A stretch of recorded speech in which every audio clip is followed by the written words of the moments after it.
All right, ladies and gentlemen, welcome to the May 18th Los Gatos Town Council meeting. And before we move to our roll call, I'd like to ask everybody here, if you have your cell phone, please turn it off or to vibrate or silent, something that doesn't make any noise.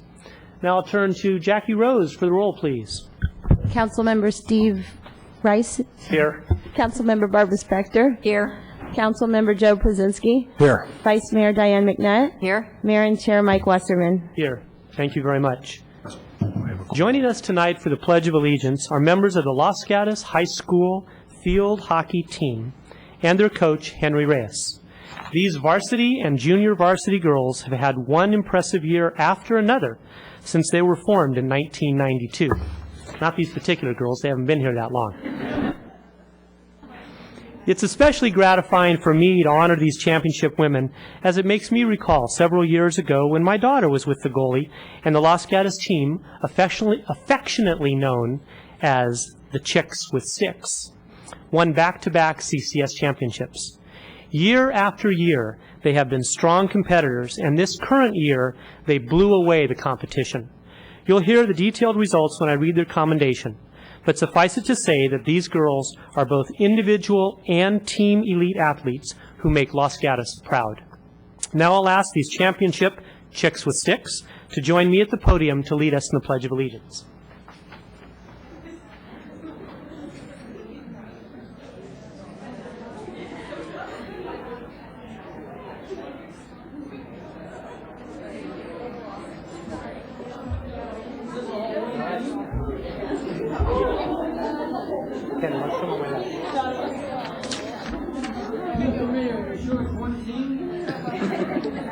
World Championship Team.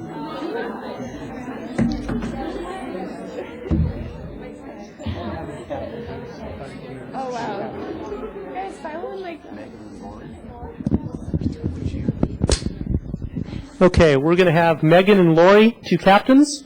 Yes, ladies? Come on forward. Okay. We're going to have you two lead us in the Pledge of Allegiance. The audience is already standing, and the flag's right over there. Thank you. There you go. All right. Okay. So Start us off. go. I pledge Allegiance to the flag of the United States of America and to the republic for which it stands, one nation, under God, indivisible, with liberty and justice for all. Thank you. Thank you very much. All right. Let's have one round of applause, and we'll do one more in just a minute. All right. And like I said, squeeze on in here as much as you can. Give a good smile. All right, ladies and gentlemen. Whereas the Los Gatos High School field hockey team under head coach Henry Reyes has been a competitive force since 1992, appearing in 11 sectional finals, winning 7 of those events, capturing 8 division titles, appearing in 17 straight years of playoff games, producing 7 sectional Players of the Year. Whereas the Los Gatos High School field hockey team is made up of a total of 67 players at the varsity and junior varsity level. I think we have many of them here this evening. 44 of those players were selected to compete on the sectional championship team. And whereas in the 2008 and 9 season, the Los Gatos High School varsity field hockey team, led by team captains Rochelle Camo, Natalie Hopkins, and Sarah Boyson, celebrated a 16-1-2 record in which 12 players scored goals for the team, and the defense allowed no more than 1 goal per game. The varsity team won the division, the section, and a national pool championship, representing their school and community with pride and sportsmanship. And whereas in the 2008-2009 season, the Los Gatos High School junior varsity team went undefeated, allowing only 1 goal the entire season. Who here is from the junior varsity? Raise your hand.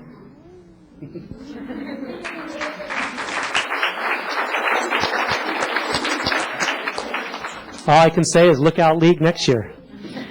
Whereas for the 2008-2009 season, 8 Los Gatos High School field hockey varsity team members were recognized as most valuable players, at the district and sectional levels.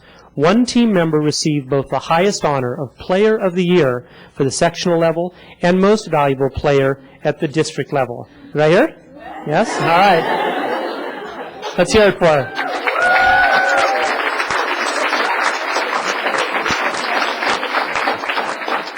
Now, therefore, the Town Council of the Town of Los Gatos does hereby commend and congratulate Los Gatos High School field hockey varsity and junior varsity team members and their coach, Henry Reyes, for their team spirit and exemplary 2008-2009 season.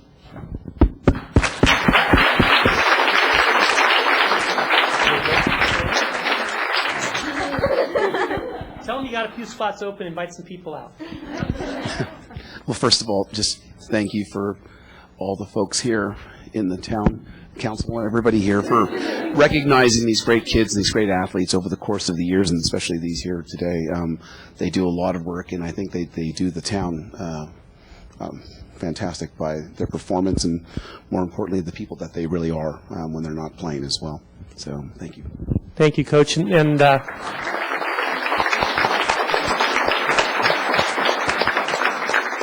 I know we have several of your athletes here going on to play in college, which is wonderful. And where's Molly, number 70? And this little one here, was just chosen as one of Los Gatos' Youth Citizens of the Year, bringing further honor to the field hockey team. Thank you. Let me reach back here for a second. And Coach Reyes, I have here to give to you for all your players. I believe I have enough. If you don't, let me know and I'll get you more. Okay? But it's the little pins that each of the council members wears, okay, as a little commemorative and a thank you for all of you. All right? Thank you all very much. You bet. You bet. Thank you.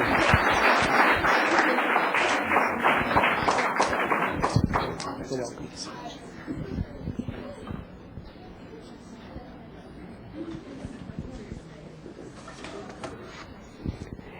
And ladies, if you want to stay for the rest of the meeting, we're reviewing the budget tonight, and you're welcome to do that. Or if you want to move on, I think 24 is on in an hour.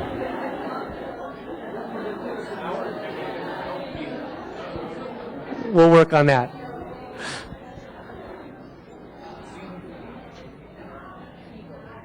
Okay, and that opened up a few seats in the front if any of you want to move forward.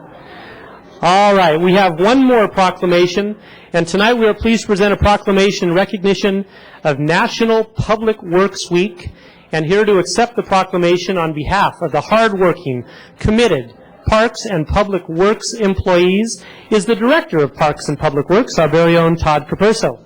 Welcome, Todd. Looks like you brought quite a fan club. Not quite as many as the last group. Oh, that's okay. This proclamation acknowledges the critical service provided by these employees. You may not realize it, but these services are evident everywhere the moment we step out the door. When we walk on the sidewalks, drive on the streets, bike in the bike lanes, picnic in the park, stop at a stop sign or signal, look for a street sign, or do many other things that wouldn't be possible without your Public Works team. For all they do for us, we are happy to recognize these dedicated public employees, and I'd like to read this proclamation to you, Mr. Capurso. Whereas public works services provided in Los Gatos are an integral part of our citizens' everyday lives, and whereas the support of an understanding and informed citizenry is vital to the efficient operation of public works systems and programs such as parks, streets and sidewalks, and public buildings. And whereas the health, safety, and comfort of Los Gatos greatly depends on these facilities and services, whereas the quality and effectiveness of these facilities, as well as their planning, design, and construction, is vitally dependent upon the efforts and skill of public work employees. And whereas the efficiency of the qualified and dedicated personnel who staff our Parks and Public Works Department is materially influenced by the community's attitude and understanding of the importance of the work they perform. Now, therefore, be it resolved, I, Mike Wasserman, by the virtue of the authority vested in me as the mayor of the town of Los Gatos, do deem it appropriate and do hereby proclaim May 18th through the 22nd as National Public Works Week. They don't have like a National Town Council Week, do they? No. All right. Within the town of Los Gatos, and call upon all the citizens to acquaint themselves with the issues involved in providing our public works and recognize the contributions which public work employees make every day to ensure our health, safety, comfort, and quality of life. Thank you very much, Todd.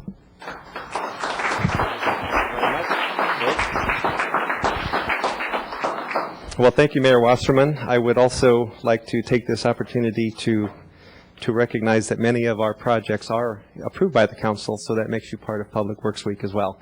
It's my honor and privilege to serve as the Director of Parks and Public Works, and we do maintain the streets, parks, facilities, and do the engineering work for the town's infrastructure. I would like to recognize a few of our folks, as you mentioned, that we did bring out.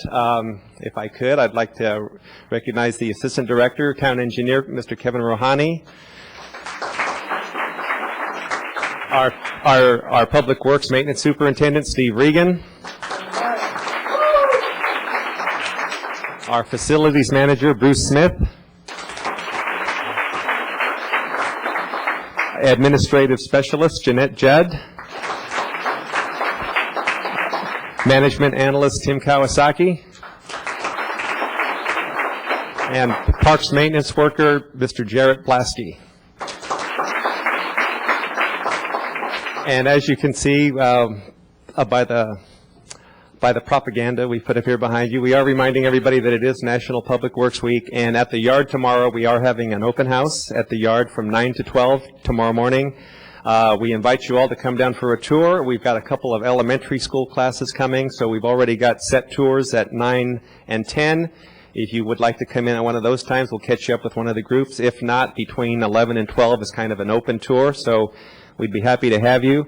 But I would also like to point out that as much pride as we take in maintaining the infrastructure of the town, in the town and for the town, we don't do it alone. We have some other important partner agencies.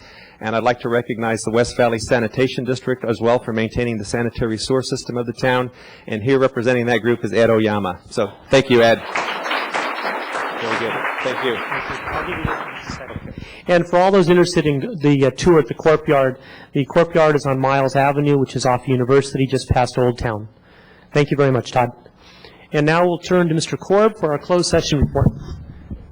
Thank you, Mr. Mayor, members of the council, members of the public. Council had a busy night in closed session. Several items were discussed. The first was a conference with legal counsel concerning pending litigation, Ross Creek versus Town of Los Gatos. Council gave direction. No final actions were taken regarding that item. The second was a conference with real property negotiator Greg Larson concerning APN 510-44069, also known as 224 West Main Street, and APN 424-31064, also known as 930 University Avenue. Direction was given, no final actions were taken, and I want to point out for the record that with regard to the discussion of 224 West Main Street, the mayor, who owns property within 500 feet, recused himself and did not participate in the discussion. And for a portion of the discussion on 930 University Avenue concerning property, or that could touch on property owned by Councilmember Barbara Spector, she recused herself from the room and did not participate in the discussion. The conference with labor negotiator Rumi Portillo concerned the Town Police Officers Association. Again, council gave direction, no final actions were taken. And lastly, there was a public employee evaluation of yours truly and a conference with labor negotiator, again concerning yours truly. Both of those discussions were not completed tonight. They will be completed on another night. No final actions were taken, and that concludes my report. Thank you, Mr. Korb. As he reported, we've been in closed session. We've been meeting for 2.5 hours before we started this meeting. Now, just a reminder here, you've got beige cards in front of you or just behind you. These are cards which, if you wish to speak about any item on the agenda or not on the agenda, we ask you to fill out and give over here to our clerk's department, to your right, my left. I also suggest down at the bottom you check that box. If you're not already on the town's listserv, put your email address on there, and that will allow the town to periodically send out, they do it a couple times a month, send out an email letting you know what's coming up on a town agenda or what events are taking place in town. It's a good way to keep up to date on what's happening in our town. And I want to thank Mr. Capurso again. Where'd you go, Todd? Over there. And your entire department. I mean, one of the big pluses of Los Gatos, this town tucked in the hillsides, is the beauty. The beauty downtown, which is sidewalks and streets, the beauty in our parks, wherever we go, and it's your department that maintains that beauty, from picking up and sweeping and leaves and trimming and everything else to maintaining of the drains, storm sewers, et cetera, so when the rains come in the winter, the water goes where it's supposed to go. And your group is a very quiet, powerful force that is a huge reason why our town is so beautiful and so desired by so many. People that come here on the weekend and weekdays and they walk through. It doesn't happen by magic. It happens by hard work and management on your behalf. And on behalf of the council, I want to thank you for making Los Gatos so beautiful. Really do. Okay, now we're going to deal with the we're now going to do council matters and manager matters. Now we'll look to my council for any council matters, and seeing none, I'll look to our manager for any manager matters. Mr. Mayor, members of the council, 2 items to report from staff. And first, I'd like to ask Ms. Rumi Portillo to stand. Rumi is the town's Director of Human Resources, and last Thursday night, we had the great honor for Rumi to be recognized by Silicon Valley YWCA at their 25th Annual Twin Awards for Women Executive Leaders of Silicon Valley. And Rumi was recognized and feted at the event by probably 800 people who were there recognizing women leaders of the Valley. So congratulations to our own Rumi Portillo. Thank you, Rumi.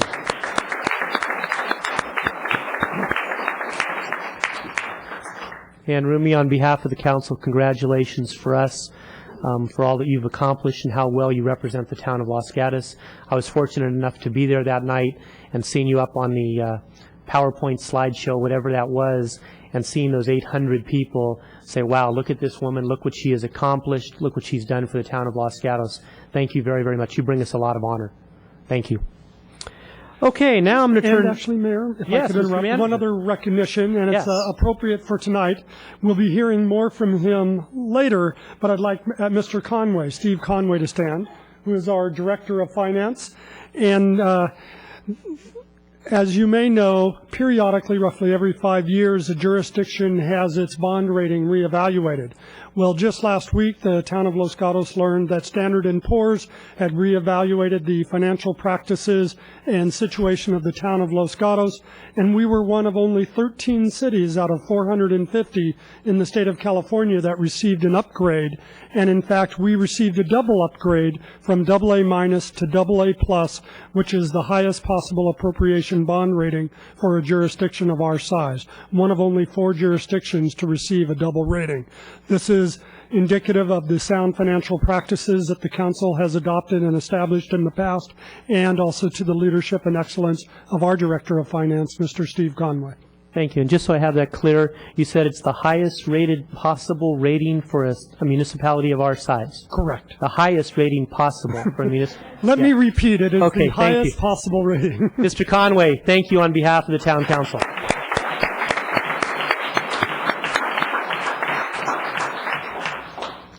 All righty. Mr. Manager, anything else? All right, that's all right. That's all right. Now we're at consent items. Now I'll look to council. And I know Councilmember Spector, you wanted to pull an item or two. What would you like? First, a couple of, I think, corrections. On consent item number 4, the report refers to 19 new units, and that should be 18. That's in the report. I don't think it's in the resolution incorrectly.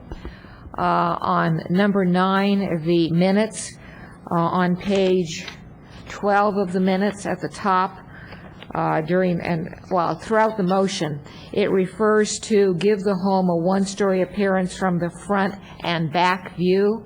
I believe that the motion made by Commissioner Rice had a 1-story appearance from the front and a 2-story appearance from the back. And the one I want to pull is agenda item 7. I'm sorry, agenda item, 7, which has to do with the North 40 specific plan update. Okay, so item number 7 is pulled by Councilmember Spector with corrections to number 9 and number 4. Council, any other comments or questions? No, okay, then I'll look to the public to see if they want to pull anything. I don't have any cards.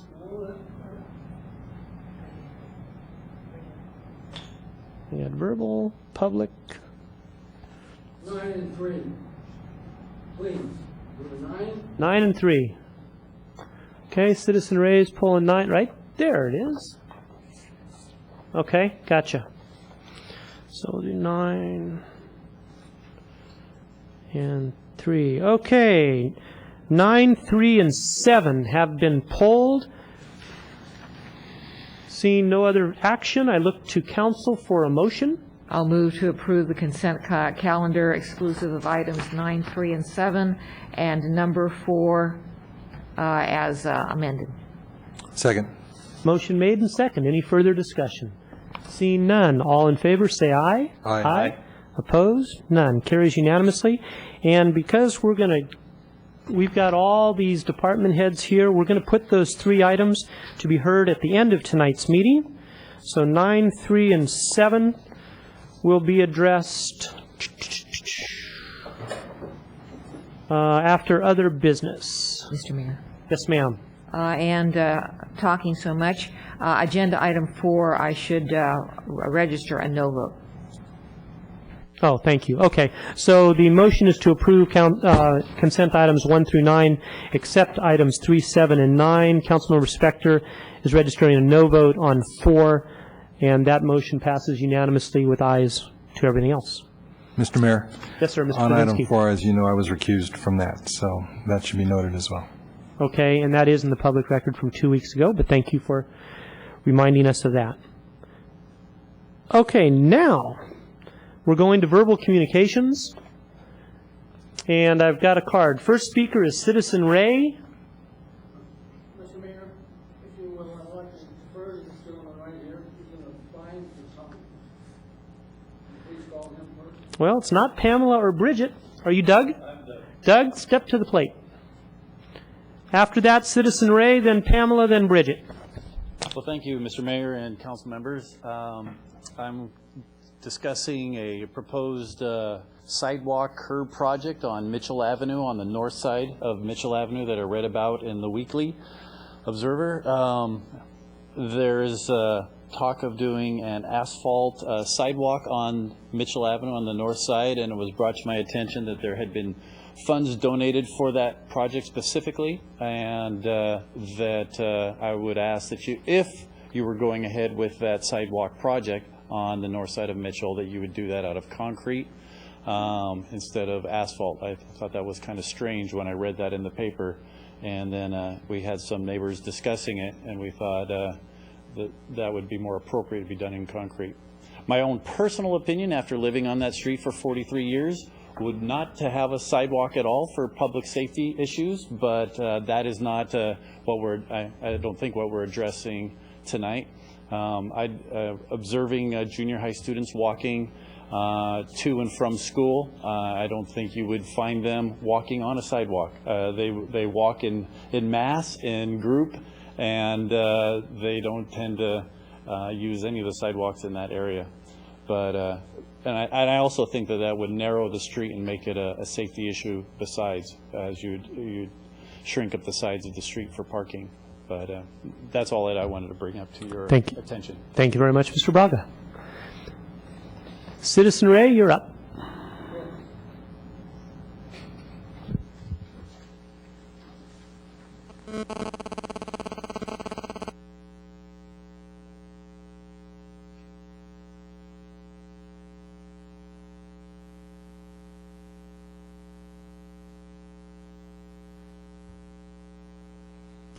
Yes, I want to speak to the same issue, if I may. I had the latest word from Mr. Carposo that they've decided to change their recommendation from blacktop, asphalt sidewalk to concrete. So in one fell swoop, taking away all my thunder. Oh, man, I can't even do a Citizen Ray's feet to the coals, hardly, okay? So I think it's marvelous, and I presume he will make a statement. Is he still here? He's speaking with the applicant, explaining it right now. I don't, oh, he's speaking outside? Okay. I presume he will make a statement to that effect at the end of the, our comments here. There's some more people here that want to comment on this issue. Thank you. Thank you. Next up is Pamela Lawrence, followed by Bridget Garza.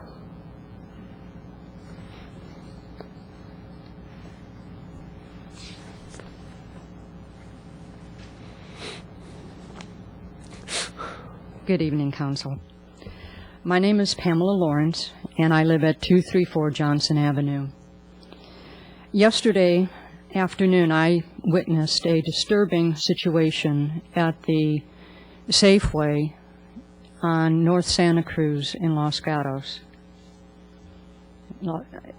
A man who's being paid to collect signatures in order to pull the so-called Capital Expenditure Oversight Act on the ballot was asking people to sign his petition.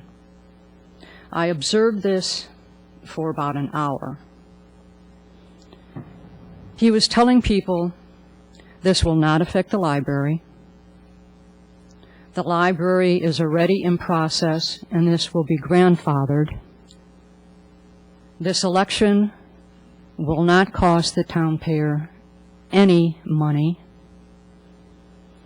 When I told the people the true facts, they inevitably walked away and did not sign his petition. Not only might this derail the plans for our new library, but it is totally targeted at our library.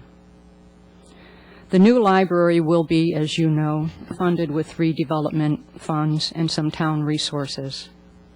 By state law, the RDA funds can only be used for certain services in certain areas, can't pay for employees or any of our other regular ongoing services. You, the town council, decided that the library project is a priority. That decision was based on a lot of public input. If the town isn't able to move ahead in a timely manner because of this petition being circulated, we will lose some of our RDA money, and this will affect the new library building. Additionally, approximately up to $160,000 of your tax money will be wasted when the town is forced to hold elections to approve the library that we already know Los Gatos wants. I am here tonight to ask you, as council members, what you can do and what the rest of us can do to stop the spread of false information meant only to seriously mislead the residents of Los Gatos and stop the construction of our library. Thank you. Thank you, Ms. Lawrence. And Ms. Garza.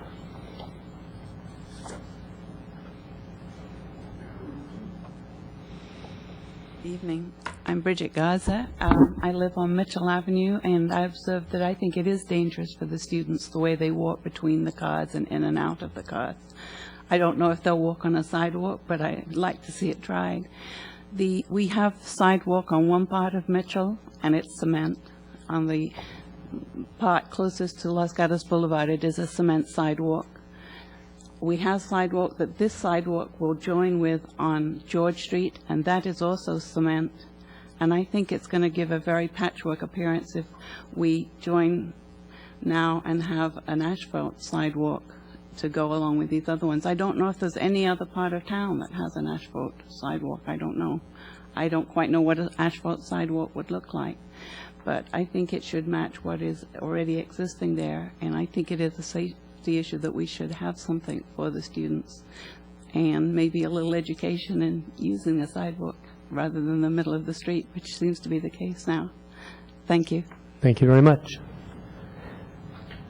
Mr. Manager, do you have a comment to make regarding the sidewalk comments we've heard? Yes, Mr. Mayor, members of the council. Contrary to what you heard before, there has been no final decision to go to a concrete sidewalk. Staff has received notification of a grant that would cover the costs of an asphalt sidewalk. However, because of concerns raised by the community, we are going to be soliciting estimates of a concrete sidewalk option as well to present to the council. So we are doing our role of gathering the additional information and input before making a recommendation to you. Thank you very much. Okay, that concludes verbal communications. We're now moving on to public hearing item number 10, which is the operating and capital budgets. And we're going to turn to our town manager, Greg Larson, to give the opening comments. Mr. Mayor, members of the council, the public, and the staff that's present, while Director of Finance Steve Conway and Assistant Director of Finance Denny Haruyama join me up here, we do have a PowerPoint presentation we'll be quickly going through. That's in front of you as a hard copy as well as on the screen. And this is the annual exercise to both review the operating budget for next year as well as to review and approve the capital improvement program for the next 5 years. Our presentation tonight is going to consist of this brief introduction, an overview of the numbers presented by the Director of Finance. I'm going to talk through some of the issues that were outlined in the staff report. Then our Assistant Finance Director will present the capital improvement program before you proceed to public comment and then your discussion and direction. In terms of the documents before you, you should have the operating budget binder as well as the capital budget binder. In both of those, there are a transmittal letter from the finance director and myself, and then in your agenda packet for tonight, you'll have a staff report that highlights the principal issues that we believe will be the subject of council discussion this evening. Moving on, as we all know, since early last fall, we've been in the midst of a worldwide economic crisis that's affected not only the world, and the nation and California. It's affected Los Gatos as well. We are not immune from that crisis, and our residents and businesses have been impacted in many ways through foreclosures, closures of businesses, loss of income, unemployment, and the like. That has hit the town organization through an impact on many of our major revenue streams, most notably sales tax, property tax, and the private development fees and charges have gone down in real numbers from last year and from this year to next year. Yet the cost of services are going up due to contractual obligations as well as regulatory requirements that are facing our jurisdiction. However, Los Gatos remains in relatively strong position compared to other local government jurisdictions due to your past actions. First, the challenges that we face are isolated to the general fund. We do not anticipate any impacts on the police operations building, the new library, or sports facilities, as those are largely funded from set-aside resources. Second, we have healthy reserves in place, and I'll highlight three. We have pre-funded most of our liabilities. We have a natural disaster fund, and using Netflix revenues historically, we have set aside resources for revenue stabilization just to handle the crisis we currently face. We have maintained our focus on economic vitality, working to maintain downtown as the best downtown of Silicon Valley, to strengthen Los Gatos Boulevard in the loss of auto dealerships, and to develop the plans necessary for the ultimate development of the North 40. More recently, we've responded quickly to the economic crisis with hiring freeze and expenditure controls that have generated $1.3 million in savings in the general fund alone, $1.6 million overall, and have resulted in a dozen vacancies that we can now use to balance our future budgets.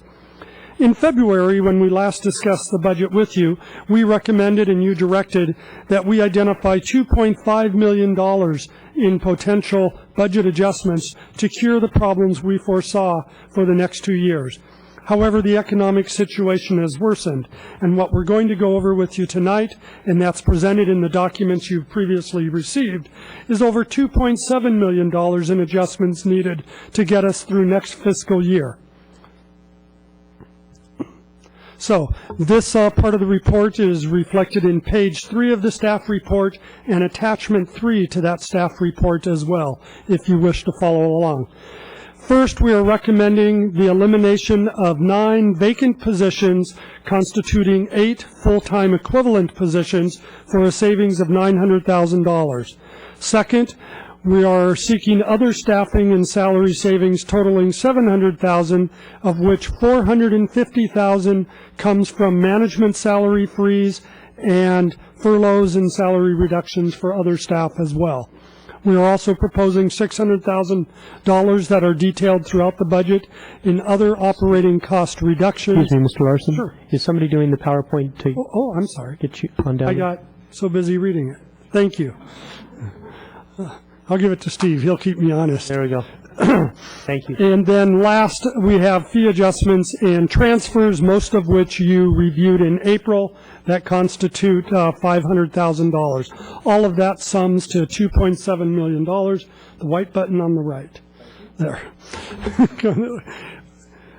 Moving on to the next slide. The impacts of these adjustments on our, I'll take it back. Thank you. I'll remember to click. First, due to the hard work of the departments and the department heads and your finance staff, we believe we've mitigated many of the impacts of this $2.7 million in reductions through restructuring and efficiencies. Recognize that $2.7 million constitutes an 8% adjustment to our general fund. That is a significant portion of our general fund that we're trying to manage and correct for to establish a balanced budget. However, there are 2 areas highlighted in the staff report I did want to outline for you.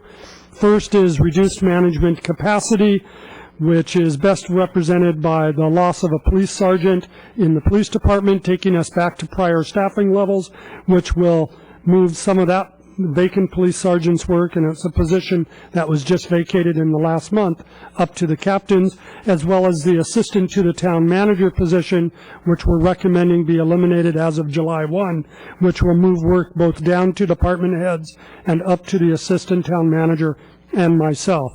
However, on the prior point, we have tried to seek restructuring and efficiency opportunities to minimize the impact. A good example is in Parks and Public Works. We're recommending the elimination of a Parks Service officer position that recently came vacant.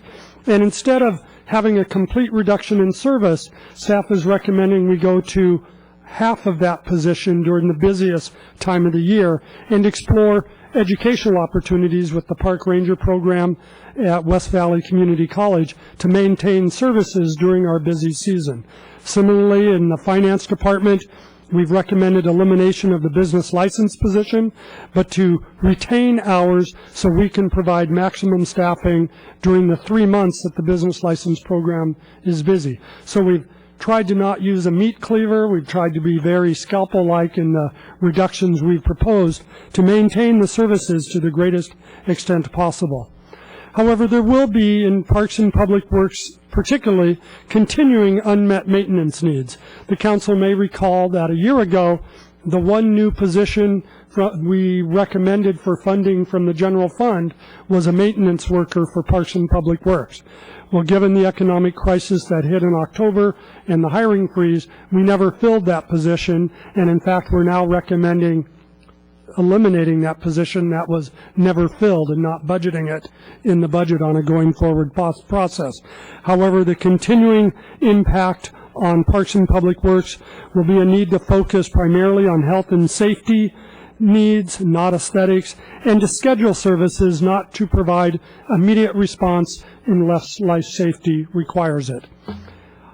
We will be pausing after each presenter to answer any questions on that portion, and this is that first pause before we go on to Mr. Conway to present some of the budget numbers in detail. So I'll... Council, any questions from what you've heard from Mr. Larson thus far? No. So go right ahead. Okay. Mr. Conway. Thank you, Mr. Larson. Members of council, good evening. I'm introducing our proposed fiscal year 9-10 budget. I'm pleased to say that it is a balanced budget, and I'll walk through that quickly with council. I'm sorry, Mr. Conway, what was that word? Balanced. Balanced, okay, thank Yes. you. Balanced. Very happy to say that it is a balanced budget, and it is also, if council will remember, in spring 2009 during the council retreat, the update we had in our forecast prior to a lot of the budget decisions that we've made forecasted a $34.5 million expenditure budget, and we have come with a proposed budget that is $1 million below that forecast, which was a lot of hard work done by all departments to really look at the way we run our operation and be as efficient as possible. So very happy to report that we're coming in a number far below our estimate in March. The total revenues that we, and I'm going to talk principally about the general fund because that's our operations fund that we use to deliver the majority of town services. And the total revenues are $33.5 million. I'd like to point out, for council to notice that we do include a fund balance of $1 million, but this is for principally the bulk of that money is for one-time use. It's from the reserve in the general fund that we set aside from other prior years for future capital needs, and it's our reserve for future and capital and special projects. That money is kept and set aside from our year-end savings, and we have scheduled it out 5 or 6 years into the future through our CIP program. So if you would look down below, you'll see a contingent transfer of 1.0. That is that money being recognized above the line as a revenue and going out to fund our GFAR capital program and for our CIP, which Jenny will be discussing later. So that is not a fund balance amount that is used to fund any kind of ongoing operations or services to the public. This is for infrastructure and designated purposes. The other revenues are our operating revenues, and you can see that I'll actually move into the updated 5-year forecast.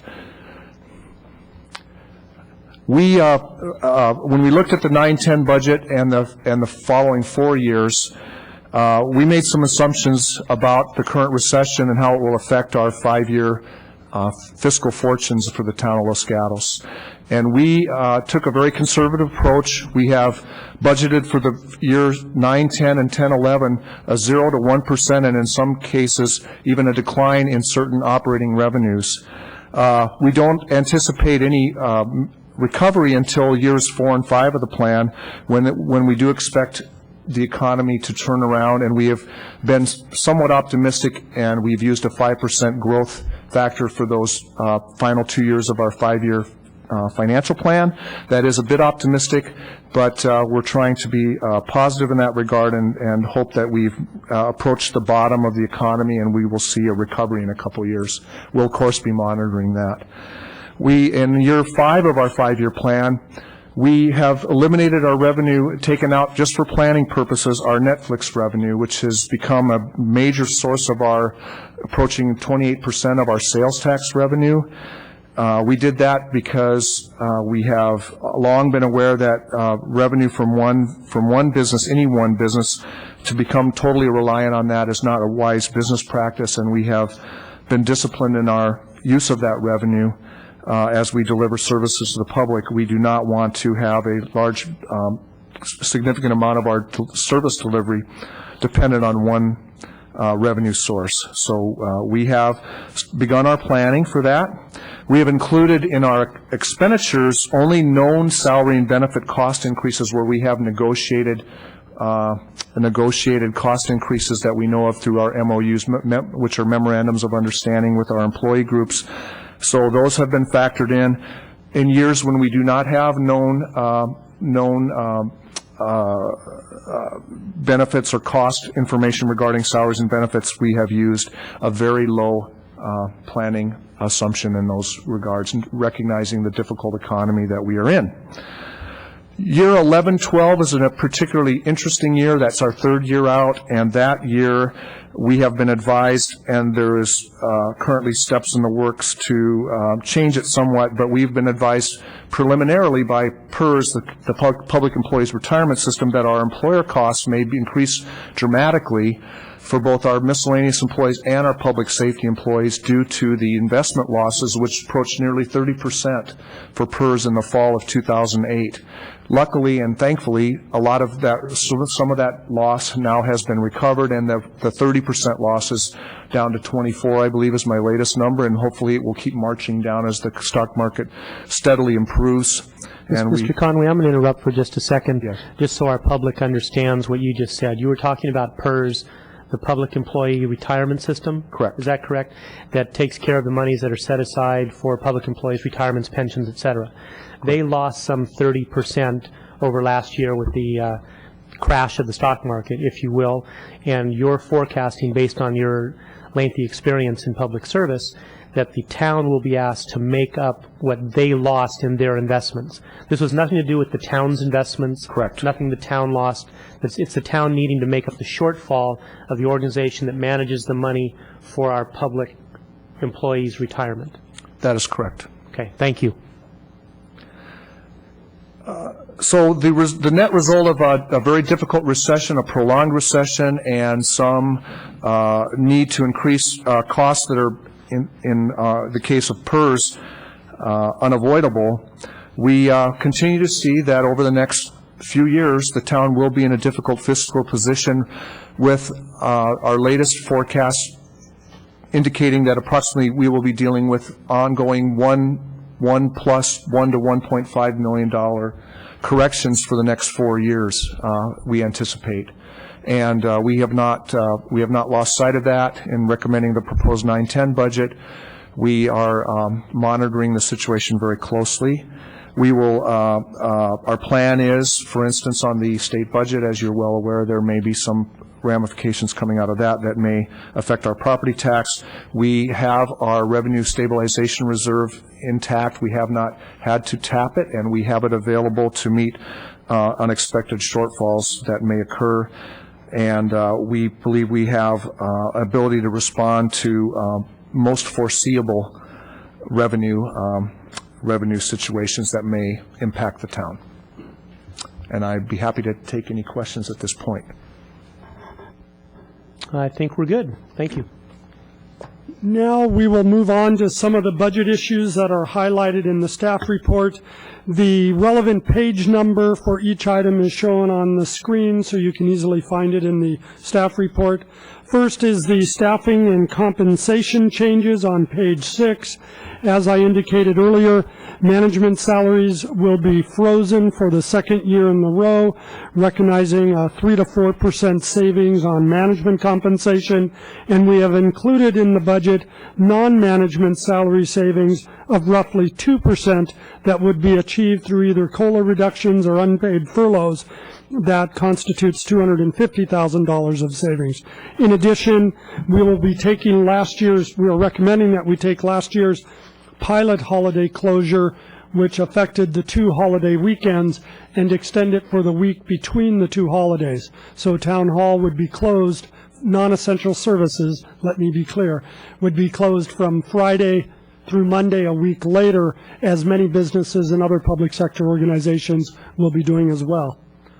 Second issue we identified in the staff report is our pilot of closure of public counters during the afternoon for finance and community development, as well as 1 hour at each end of the day in the police department, has been effective, and we're recommending that be continued. We will continue to schedule large projects for special appointments in the afternoon so that those projects don't eat up all of the available counter time for homeowners and small businesses that want to come forward during the limited hours. Third, we discuss environmental sustainability. Again, this remains on page 6. And there's 2 proposals we outline for you there. First is to continue our efforts working with West Valley Greenleaf and our service provider and the Chamber of Commerce to find ways to improve environmental messaging and education through downtown. And second, to consider, it's not a recommendation included in this budget at this time, but to consider the engagement of a sustainability coordinator or a climate change specialist to assist us in the development of our general plan goals, policies, and action programs as specified as one of the 4 areas the council encouraged us to target the general plan update on. The funding for that coordinator, if and when we bring it back early in the fiscal year, would not be from the general fund. It would be from the general plan maintenance fund. 4th area is economic vitality, and this is an area where we do have a vacancy. It's for our economic vitality manager. However, it's a vacancy we're not recommending elimination, and in fact, the candidate who will take this position on June 1st, once the council adopts the budget, is here with us tonight, Jessica Van Bork, who provided our services in this area for 3 months on a loaned basis from the city of Mountain View and did exceptional work for us, and I'm pleased she's here with us tonight. Last on this slide is continuing our effort to better disclose our support, both direct and in kind, for nonprofit organizations. We've included in this budget for the 2nd time the in-kind contribution value of space that we give to the museums, the teen center, and the rec department, as well as we are now tabulating the in-kind services we provide for events such as the annual Christmas Kids Parade. I'll stop on this slide to see if there's any questions on these 5 items before moving to the balance of the budget issues. Nope, please continue.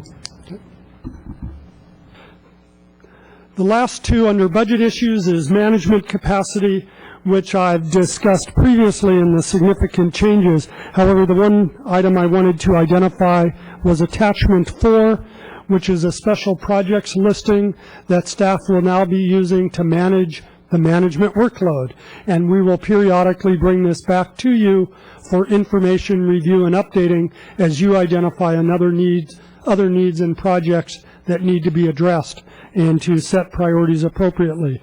We are also recommending in the staff report that we look at reducing commission meeting frequency and workload to better manage the work that management staff has to provide and all staff of the organization. So with your concurrence and direction, we will begin those discussions with each commission. However, we do not anticipate any change to the workload or meeting frequency of the Planning Commission. Last is revenue enhancements, which are on page 9. Virtually all of these have previously been reviewed by the council in your April review of the fees and charges document.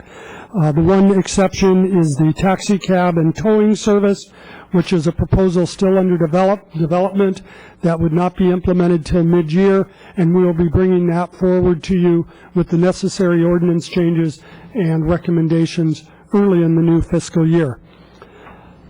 Last, I'll throw these under budget issues as well.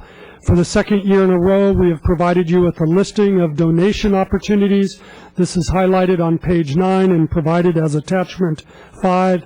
As we did last year, upon your approval, this list of donation opportunities will be turned into a simple marketing brochure to give to prospective donors to the town organization in compliance with your donation and solicitation policy.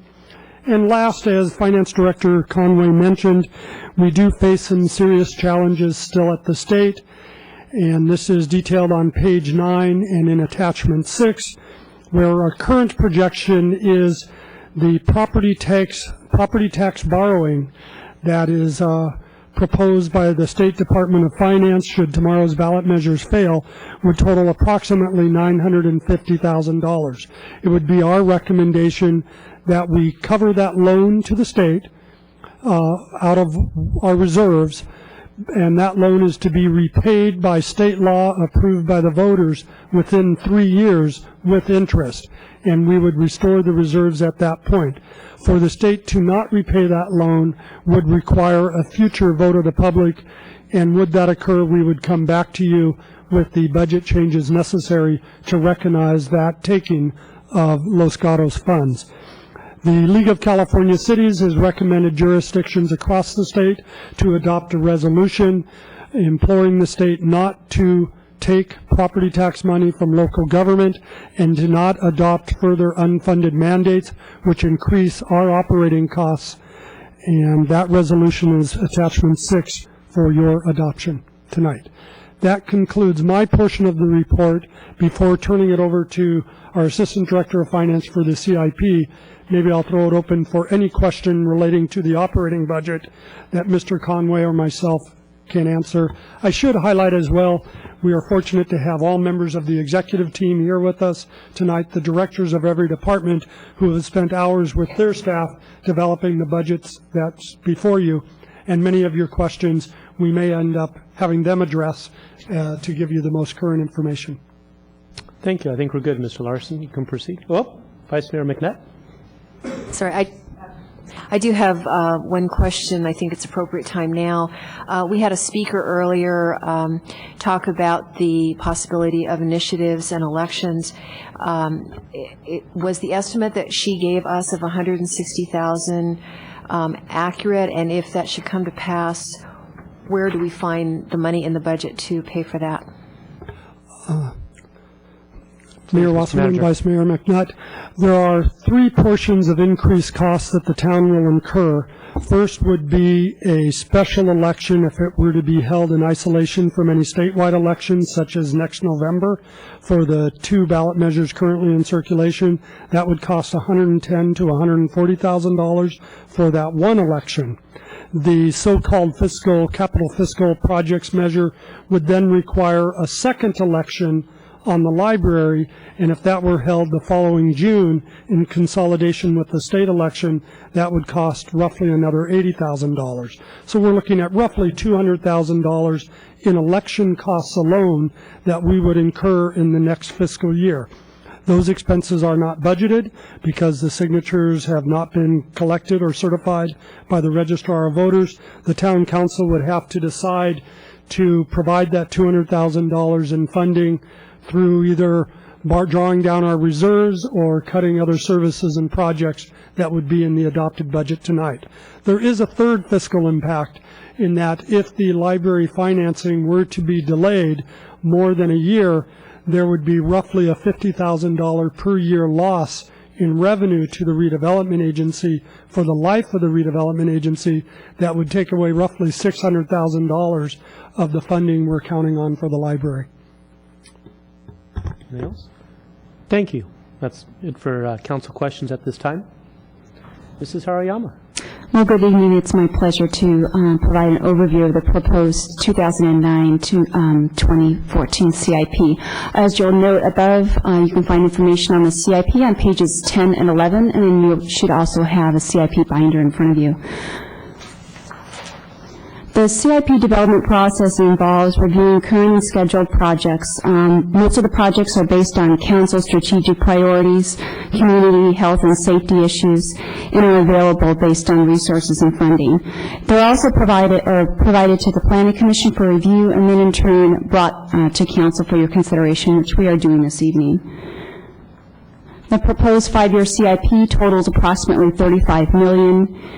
And the proposed 2009-10 CIP is approximately $27 million. $24 million of that is carry forward projects and funds, and the remaining $3 million is for new or expanded funding.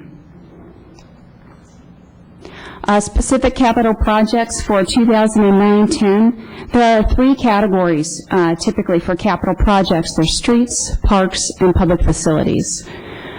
This year or next year for the streets program, we're going to continue funding for street repair, including sidewalk, curb and gutter and restriping, storm drain rehabilitation and retaining walls, and Roberts Road Bridge. We've obtained $188,000 for a Caltrans grant for that. Parks program, we've received $100,000 from Monte Sereno. They're now allocated. Approximately $87,000 will be for town plaza improvements, and the remaining $13,000 will be for Bachman Park basketball resurfacing. However, it's important to note that these state park bond funds have been frozen by the state of California. We do anticipate, though, that they'll be available later in the fiscal year. And finally, public facilities program. We will continue with the police operations building. We anticipate that it should be finished by this fall. And I also want to note that this is funded with RDA funds. We will continue with the construction of the new library. Again, this is funded with RDA funds. Another notable project is the Civic Center site improvement and maintenance yard vehicle canopy repainting. That concludes my report. I'd be happy to answer any questions. Mrs. Harayama, nice to have you with us this evening. Thank you very much. It's my pleasure. Thank you. Council, any questions? Seeing none, we'll continue. Mr. Larson. Mr. Mayor, members of the council, I did want to take one last moment to recognize the staff who are involved in the preparation of the budget that we've presented to you tonight. You've already heard from Director and Assistant Director Stephen Conway and Jenny Haruyama. I also wanted to recognize Pamela Jacobs and Rumi Portillo, who joined me on the core budget team, and the finance staff, Glenda Cracknell, Gail Barr, Linda Isherwood, and Gita Ungvari, who played a critical role in the development of the budget documents and presentation. And then on the capital improvement program, also involved was Todd Capurso, Kevin Rahani, Wendy Rooney, and again, I want to recognize the entire executive team for their role.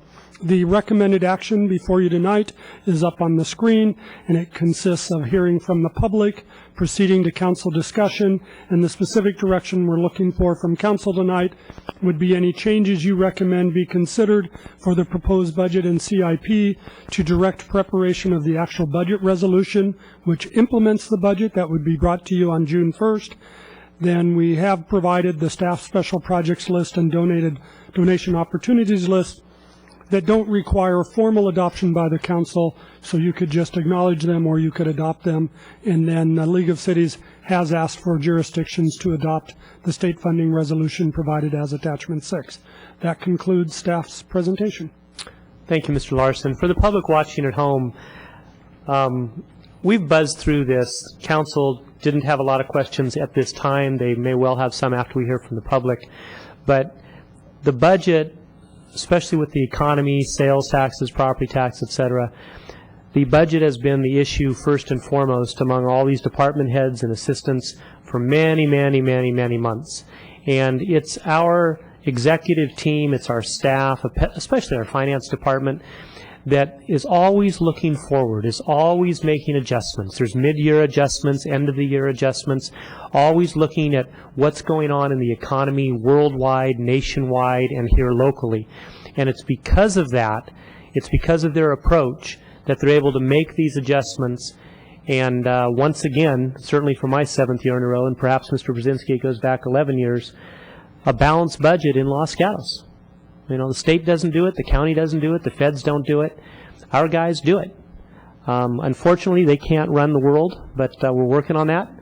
But Mr. Conway, Mr. Larson, again, kudos to your entire staff for putting this together. We've seen we've seen it as it's been a work in progress coming forward, and you've put it into a form which is easy to understand and shows a great deal of research and thought, Mr. Conway especially, in keeping us on track so we don't fall too far behind. As you said, Mr. Larson, you've said Los Gatos is not immune to what's going on in this world, but we're certainly very proactive, and I'm very, very proud of our fiscal condition compared to the rest of the world. Okay, Council, if you don't have any questions at this time, I've got one card from the public, so we'll open it up. Citizen Ray, you're on.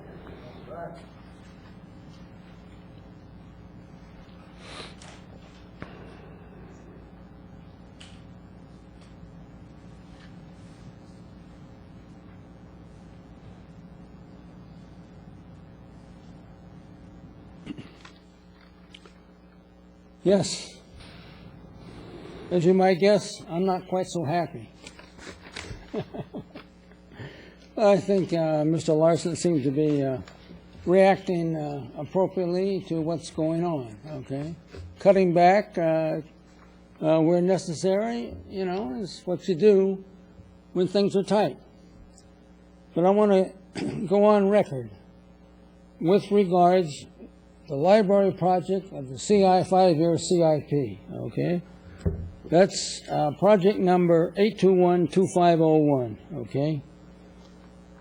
And I want to tell you the document here that explains the library financing makes the following statement. The library facility, source of funds, general fund reserve. That's what it says, GFAR. Nothing could be further from the truth. The funding is to be with funds absconded from the redevelopment agency, okay? But these wonderful staff people can't even get the truth straight, all right? It's more than embarrassing, it's disgusting, okay? And they will tell you, well, if you dig deeper in the report later on, you'll see we acknowledge that the funding is going to come from the RDA. It's unbelievable. The Mickey Mouse chicanery that is attempted. And the people of this community need to get up to speed as to what is being attempted here, okay? It's a robbing of Peter, the RDA, to pay Paul, the library.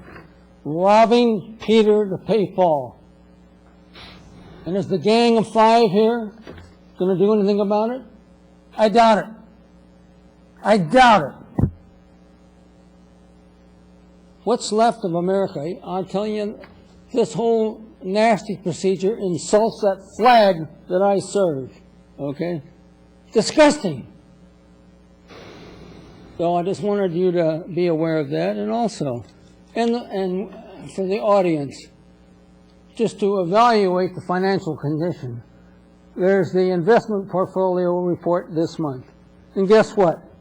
It's now, the investment portfolio for the town is now up to $81 million. It grew by $8 million in 1 year.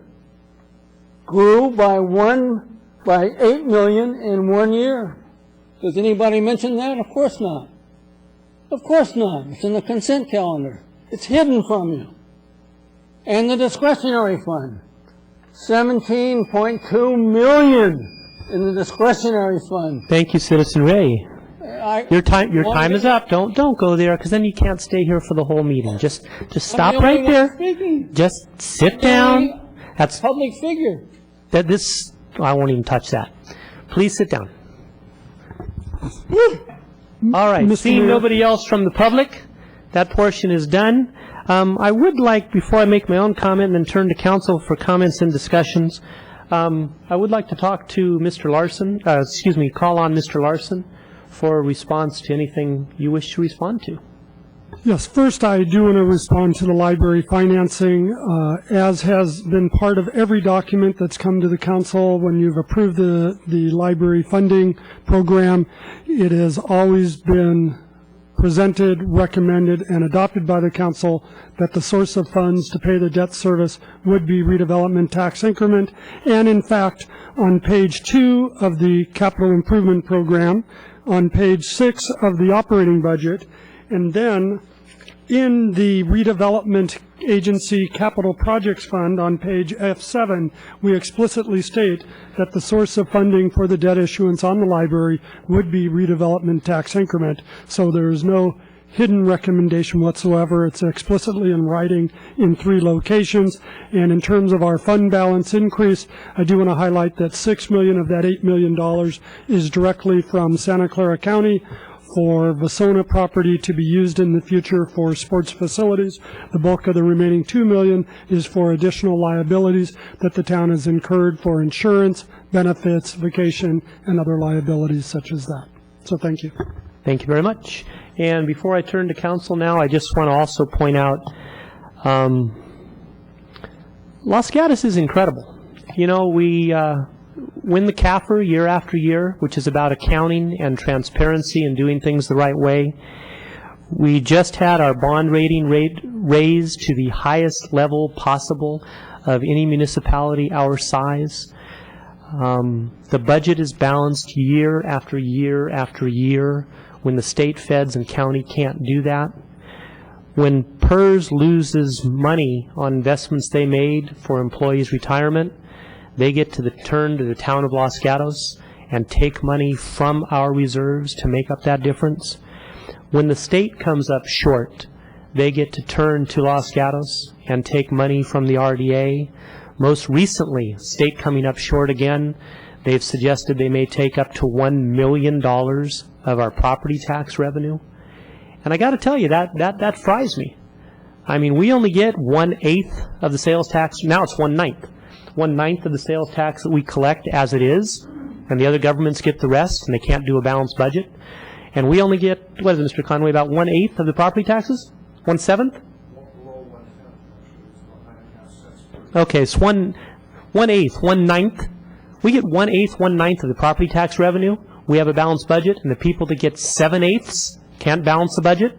We get 1/9 of the sales tax, and the people that get 8/9 can't bring home a balanced budget. So you can tell how I feel about this. Los Gatos is the best run community possible, and that's all I got to say. Council, let's talk about this discussion and then motions for action regarding the budget for the 2008-2009. And the first item, I believe, 9 and 10. Thank you very much. Councilmember Spector. Where are we at here? The first item is to consider the Town of Los Gatos proposed operating and capital budget for fiscal year 2009-2010. We can go right to that or have general discussion. Vice Mayor McNutt, start us off. Thank you, Mayor. I assumed that the way that we were doing this tonight, that if we had particular comments or general questions, that this would be the time to do it rather than interrupting. So I have a whole series of things. Should I just run through Please, them? go right through. In no particular order. Okay. Some are comments and some are questions. It's like on American Idol. That's, yes. Okay. Okay. So, What's Dancing with the Stars? I don't know. All right, she doesn't know I'm in that. council meetings. I don't get to see these things. A couple of things that were pointed out in the staff report as impacts on the proposed budget. One of those falls under the grants to nonprofit, and that's the Wildlife Center, and the recommendation of not continuing with the grant that we have given this organization for the last few years. In my mind, the service that the Wildlife Center provides to our community is really vital. I mean, we are in the middle of wildlife here, and they send us a list every year of the number of calls for service they get from Los Gatos residents, and a very long list of all of the critters, I'll call them, that they have helped to save and bring back to health and take back to their home environment. So I'm not exactly sure from the staff report how it works with the Animal Control Center, but I would like to ask staff with council concurrence to look at that and make sure that we don't have a decrease in service from the Wildlife Center, however that happens, whether it's continuing the grant or making sure that they're covered through the Animal Control Center or some other option that we don't even know about. Does staff want to comment on that? Is that all right, Mayor, before I go on?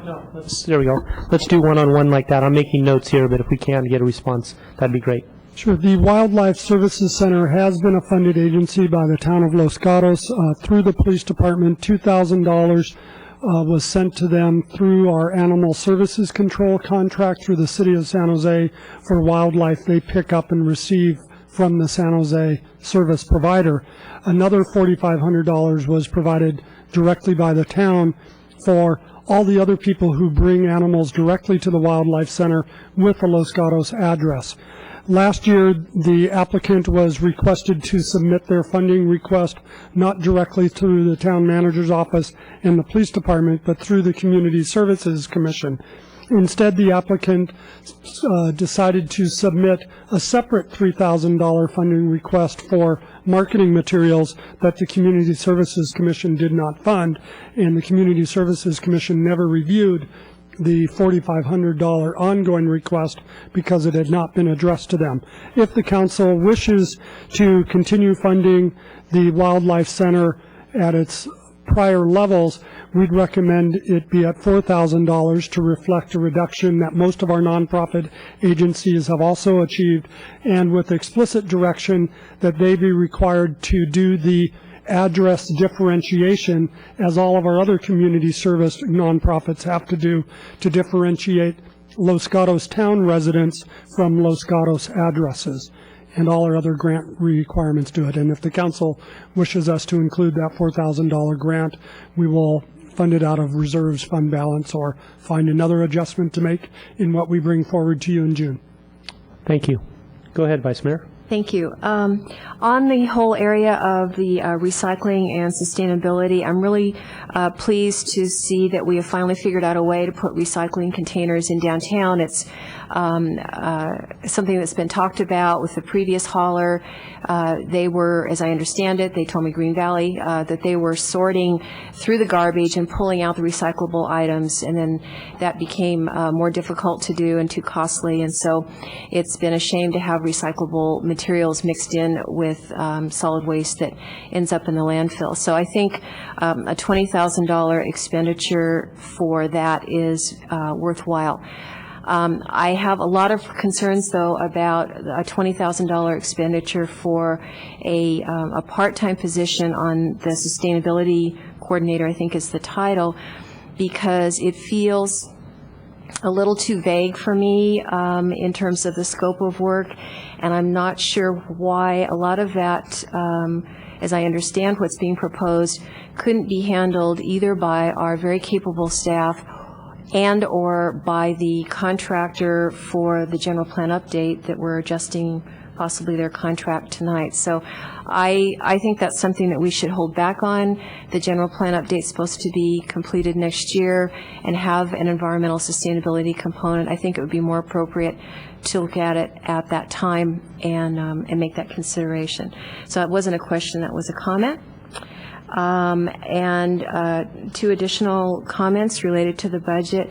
One is the proposal of the taxi cab fee, which I know is not specifically before us tonight. That's coming later in a few months. But I just want to reiterate the concerns that I've already stated about making sure that we don't put some kind of a fee on taxi cab service that would interfere with people with disabilities, people without driver's license, seniors who don't want to drive at night, and those who might have enjoyed our downtown restaurants and bars for too long of a period of time, and we don't want them on the road.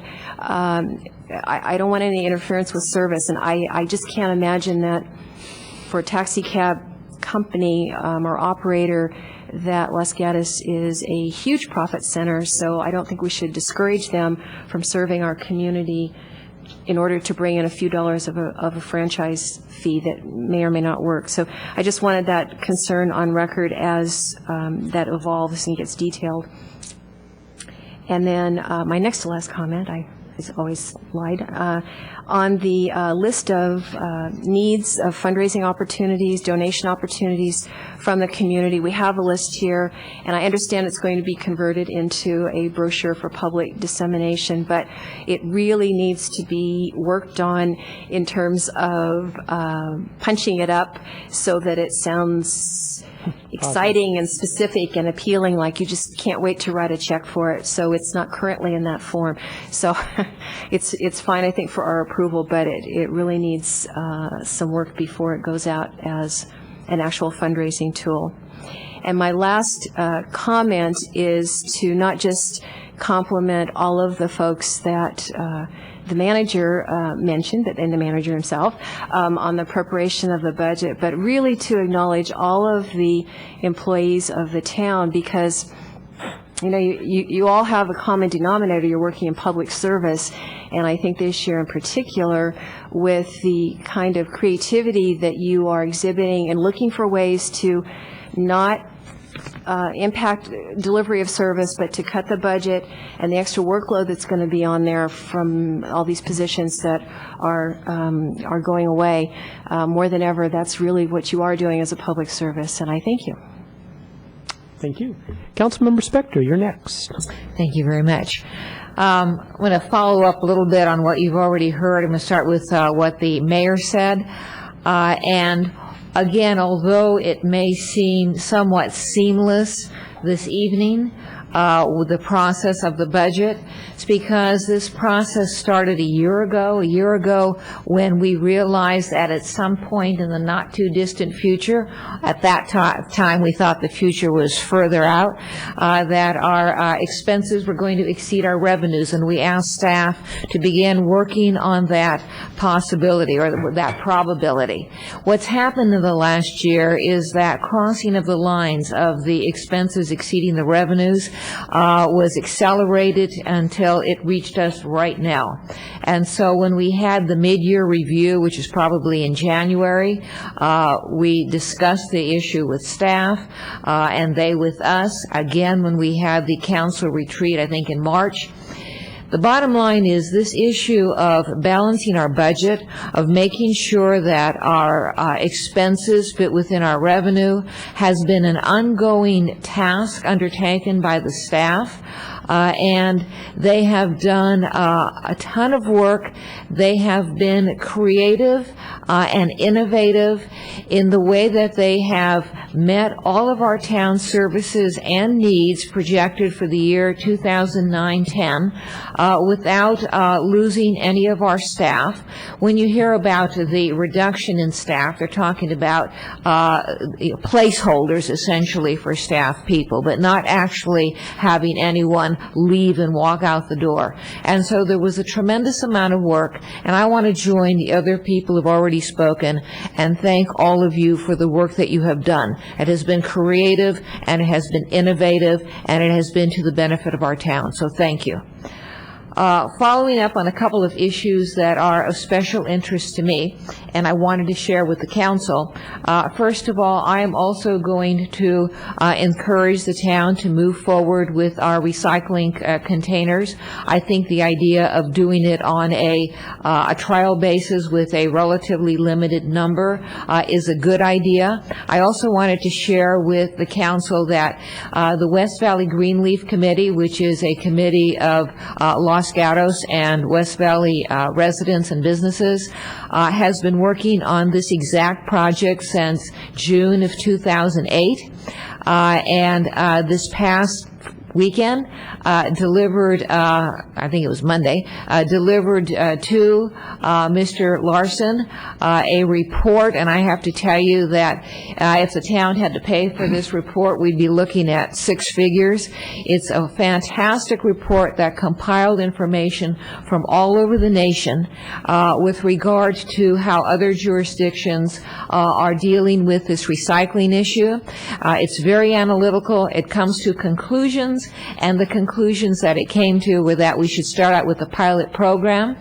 I know from my discussions with Mr. Larson that the town has, I think, what's called a conservation line item with about $240,000 in it, and the monies he's proposing or staff is proposing comes from that line item in the budget. The West Valley Greenleaf Committee has the research that they've done indicates that there are potential grants available, and they have outlined all the grant potential and actually to the detail of when the deadlines are for all these grants.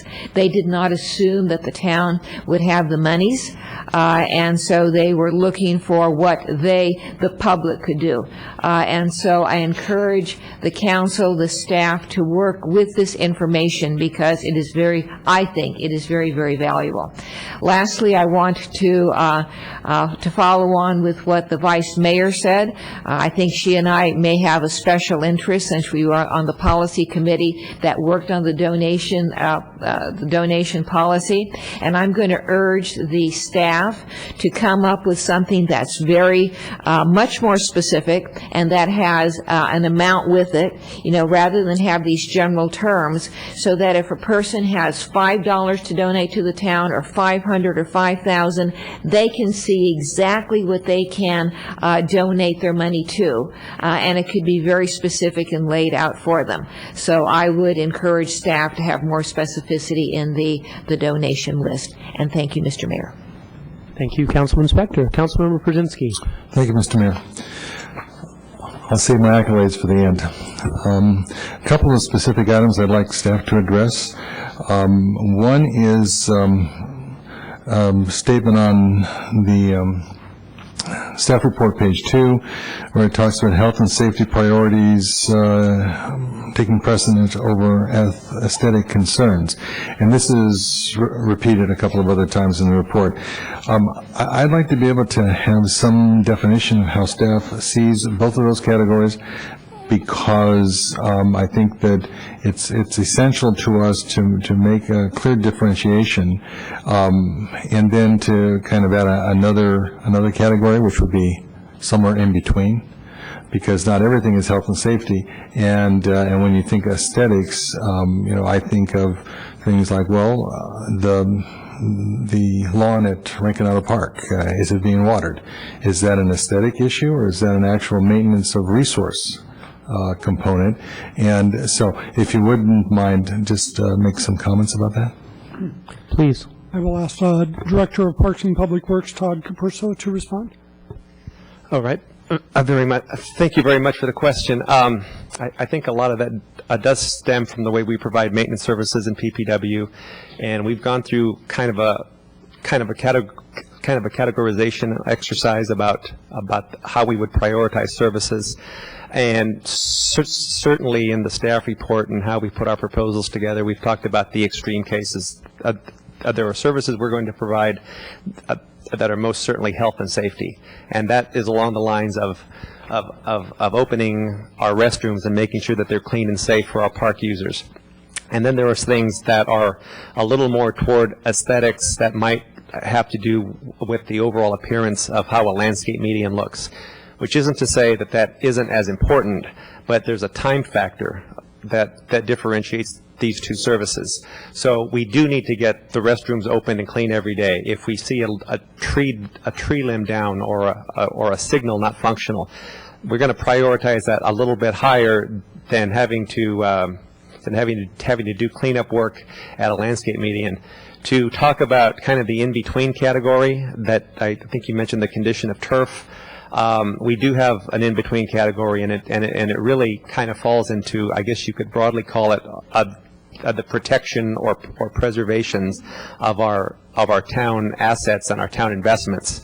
And certainly we don't want to put anything at risk, because it does have a cost that if we let the turf go because we can't get around to watering it or doing an appropriate level of maintenance, we need to reinvest that. So we're certainly going to prioritize that higher, but sometimes those things can wait a day or two. Health and safety can't always wait a day or two.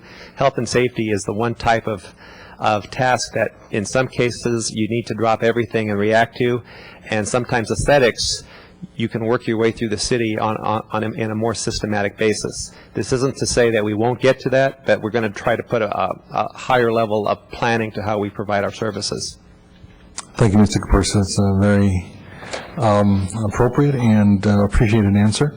And I would just like to reiterate or to reinforce something you said, and that is that if we're not careful, we can go to an extreme of lack of maintenance.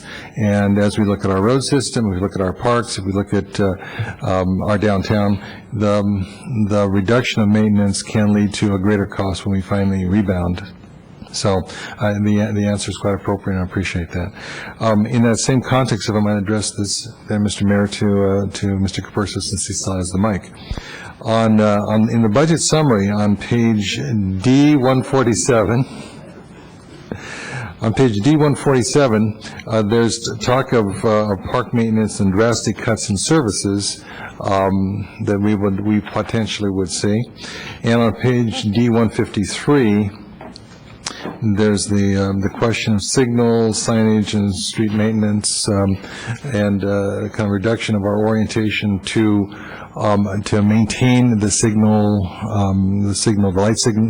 lights, the bulbs, and so forth, putting them on a more extended schedule. And my question in both those cases is, what's the relative dollar value of postponing those services, because it seems to me, and particularly in the second case, if it's a lack of or less maintenance of our traffic signals, for example, that could be a safety issue. And for what financial gain? Because I'm working on the assumption that the reason why we're doing this is that we're trying to save some money. And in so doing, that better be sufficiently substantial, or I would question whether or not it's wise for us to put that kind of restriction on maintenance. If you could respond. Sure. I think the first question that you mentioned, the first aspect had to do with parks maintenance, if I'm not mistaken. And then the Yes. second one was with regard to the streets, to street signals. I'll take the street signals part first. Okay. There are certain types of preventative maintenance that we do on our traffic signals, which have a fairly healthy preventive maintenance cycle. And we find that we are providing these certain types of preventive maintenance at a little bit higher frequency than what most other agencies are doing. And there are ways to mitigate that. It's not that we would not cease to do those types of maintenance, but we would only do them when our service provider is at the signal providing other types of work. So we do find that essentially what we're doing is the same thing on traffic signals that I talked about earlier, is trying to have a more systematic approach such that as we visit a traffic signal and a traffic signal controller, we'll do all the appropriate maintenance on a single trip, as opposed to make a special trip to coincide with more of a prescribed maintenance cycle. We've talked about this internally with the street superintendent and with our contract service provider. There's a price tag on this of about $15,000, and we don't feel that there would be any significant drop in service, or even any foreseeable drop in service. Unfortunately, the unforeseeable may always occur. It could occur under our current maintenance cycle. It could occur under the proposed. So we don't feel that we're putting ourselves at any undue risk. With regard to the park side, I think the biggest concern and for lack of a better term, our biggest exposure on the parks maintenance side is not to do with infrastructure maintenance. It's more to do with how quickly we can get a park cleaned up after a peak usage. I think we have adequate staff. We have highly dedicated staff who have been very good about getting our parks cleaned, open, operable after busy weekends, after the long 3-day weekends in the summer on that first business day. I'm not so sure that we're going to be able to maintain that in every single case, particularly after high use events. It may take us into the second day. We're obviously going to target our efforts onto the higher use facility. I could see us putting a more concentrated effort onto facilities like Oak Meadow Park, onto the plaza, to the Civic Center lawn, but that may mean that we won't be able to cycle through the whole inventory until maybe that Tuesday after the busy weekend. I don't see any extended times beyond that. Earlier, you heard the town manager talk about the example of how we wouldn't fill the park service officer, but we would buy back half of that. Our intent with targeting those resources is to target the higher use times of the year. We're going to take a similar approach with how we use our temp hours on the maintenance side, such that it is our hope to be able to staff up in the on times of the season, but we can't guarantee that we're going to be able to provide that one-day cleanup. We certainly think we'll have adequate resources for the, I guess you'd call it, for the lower use times of the year.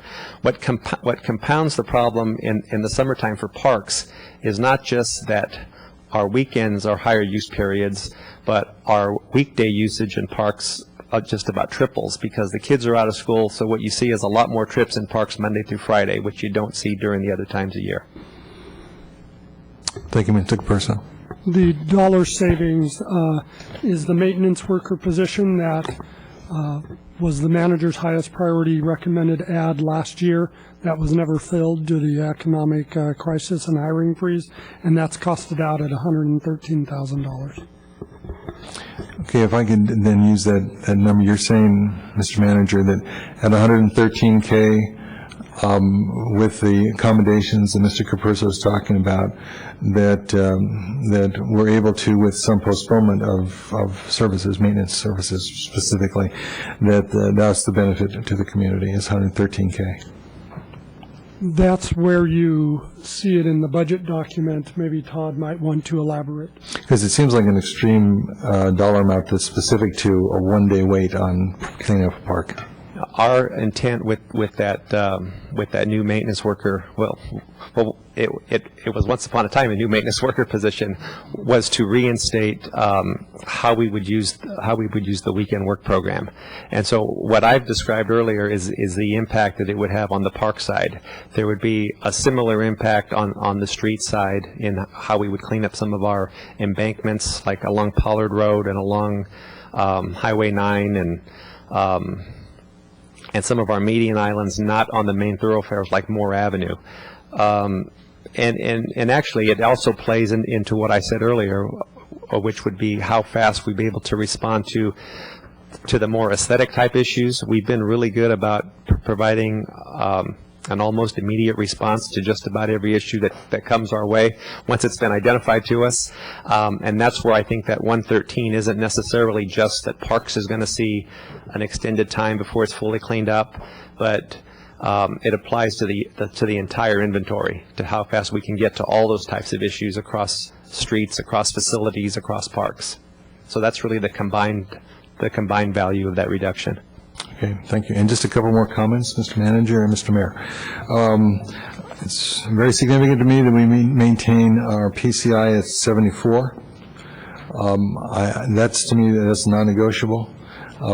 Because of the consequence of a reduction of that, and in our distant past, we saw that when we were in the 60 range, the acceleration of deterioration of our streets was extraordinary, and we never want to go there again. And there was a council a number of years back that decided we're going to put some seed money into this, a significant amount, to bring us up to where we need to be. Being at 74, I know that they were somewhat offset in, currently we've got a 1.5 mil contribution annually to maintain that. It would cost us 1.8 to do that effectively, and to me, it's something we have to be very, very cognizant of as we look at moving forward with our budget.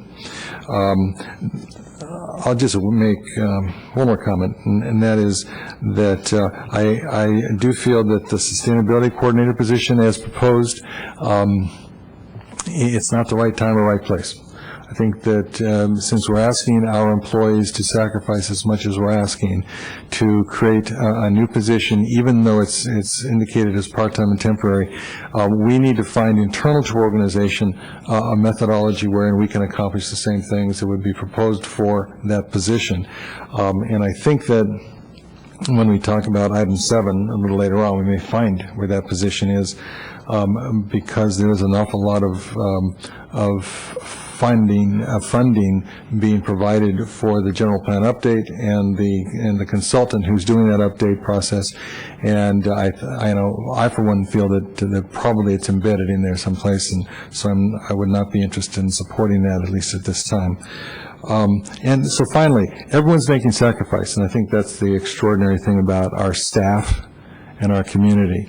And as Councilwoman Spector so appropriately noted, we've been working on this a long time, and the staff wisely saw the potential risk that we were running as a community way before the downturn really hit, and we were positioned appropriately to do what we needed to do.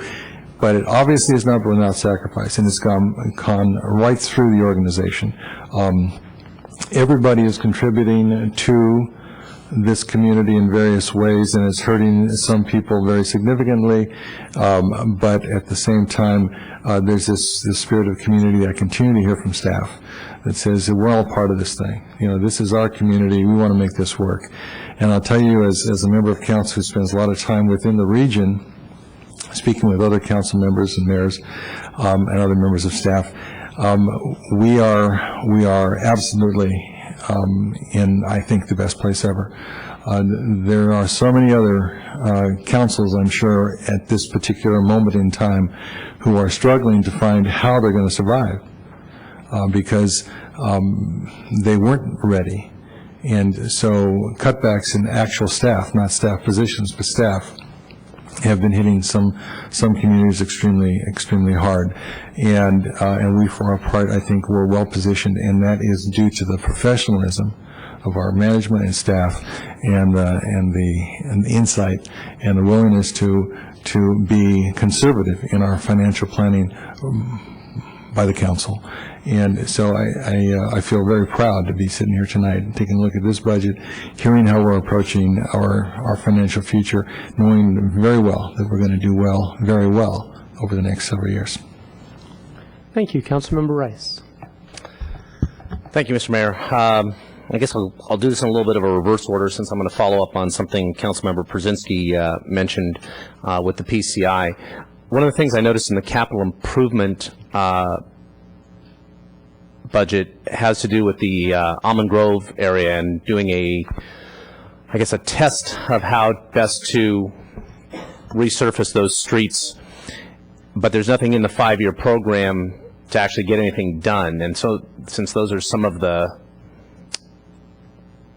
most challenging parts of the downtown or of anywhere in town, I'm just kind of curious where that's going to head in the years to come, if there's any thought to that. Yes, there is. And what you actually see in the budget, I would term that almost more like seed money, because that's a fairly unique set of circumstances up in the Almond Grove. You've got the concrete streets, concrete face of curb with varying depths. So we have found in the streets, we have found thickness anywhere between 2 inches and 5 inches.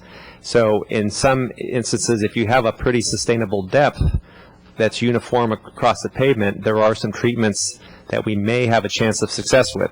However, as you find pockets of 2 to 3 inches, there's really not a lot we can do with only that much material. So what we're going to do with the relatively small amount that you see is to try a variety of treatments, which I won't say that I don't know, but I will say that we're fortunate that the town engineer is here if you have a follow-up question on that.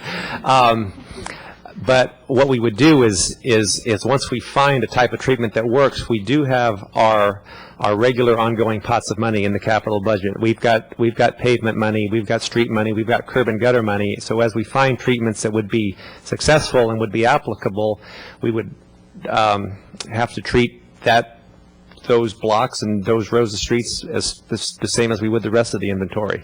I will ask Kevin, though, if he would like to make a comment on the types of treatments. Yes, Councilmember Wright. As far as the treatments that we might be considering for Almond Grove, some could be depending on the thickness of the concrete. Some areas we could do some grindings to take out all the peaks and valleys that are you've seen causes of a number of trips and falls. Some places, because of the thickness of and the shallowness of the concrete, we may have to replace the entire slab. So this is it's going to be very customized fit from location to location and street to street. Also, in conjunction to that, as Todd mentioned, we have problems with the curbs and gutters and sidewalks. A number of those, when they were built, they were not what in today's standard you consider standard curb gutter. They're just like a facade on just some base rock or just dirt, literally, which some places have fallen apart. We are currently looking at some opportunities with Caltrans to get some grant funding for some reconstruction of the streets, because some of those streets, by the time there's going to be so many small pieces, by the time you patch, it becomes cost prohibitive to just do any kind of project. So we're going to be looking at, with the Caltrans's local area office, I've been in contact with them about some funding to do, try to pick 1 or 2 of those streets and on a yearly basis, in the best case scenario, if we can get some grant funded secure, do some reconstruction, address the more core problem with, deal with the curbs and gutter, address the drainage issues and do some reconstruction. But until that happens, we'll continue to do some maintenance treatments as mentioned by various means.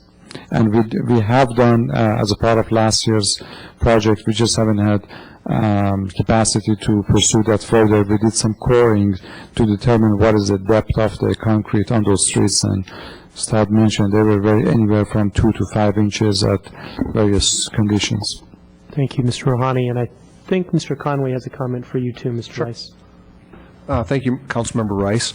One of the areas that we've had a concern on as we looked at our 5-year plan and going into the future is our limited capacity right now for infrastructure funding. We have maintained in at least 3 of the 5 future years, I believe, a $500,000 transfer to our CIP. However, as Council is aware, our funding source for our capital program largely consists of prior year savings that we're able to derive from our operating budget, and that money we do, wisely set aside for infrastructure. However, we do not have a dedicated source of infrastructure funding. So, as we've looked at this problem, and this is not exclusive to Almond Grove, it is town-wide infrastructure, including all the retaining walls, all the streets, the hillsides. That the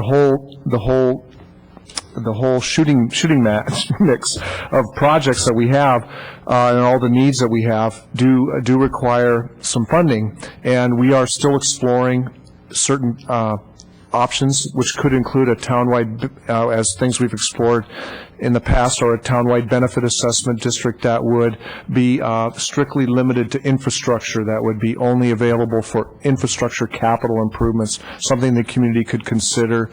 There's other ideas such as a local improvement district. If you look at the Almond Grove, maybe that local improvement district could fund their own improvements or match some other funding source. So there's a lot of different potentials out there that we've explored.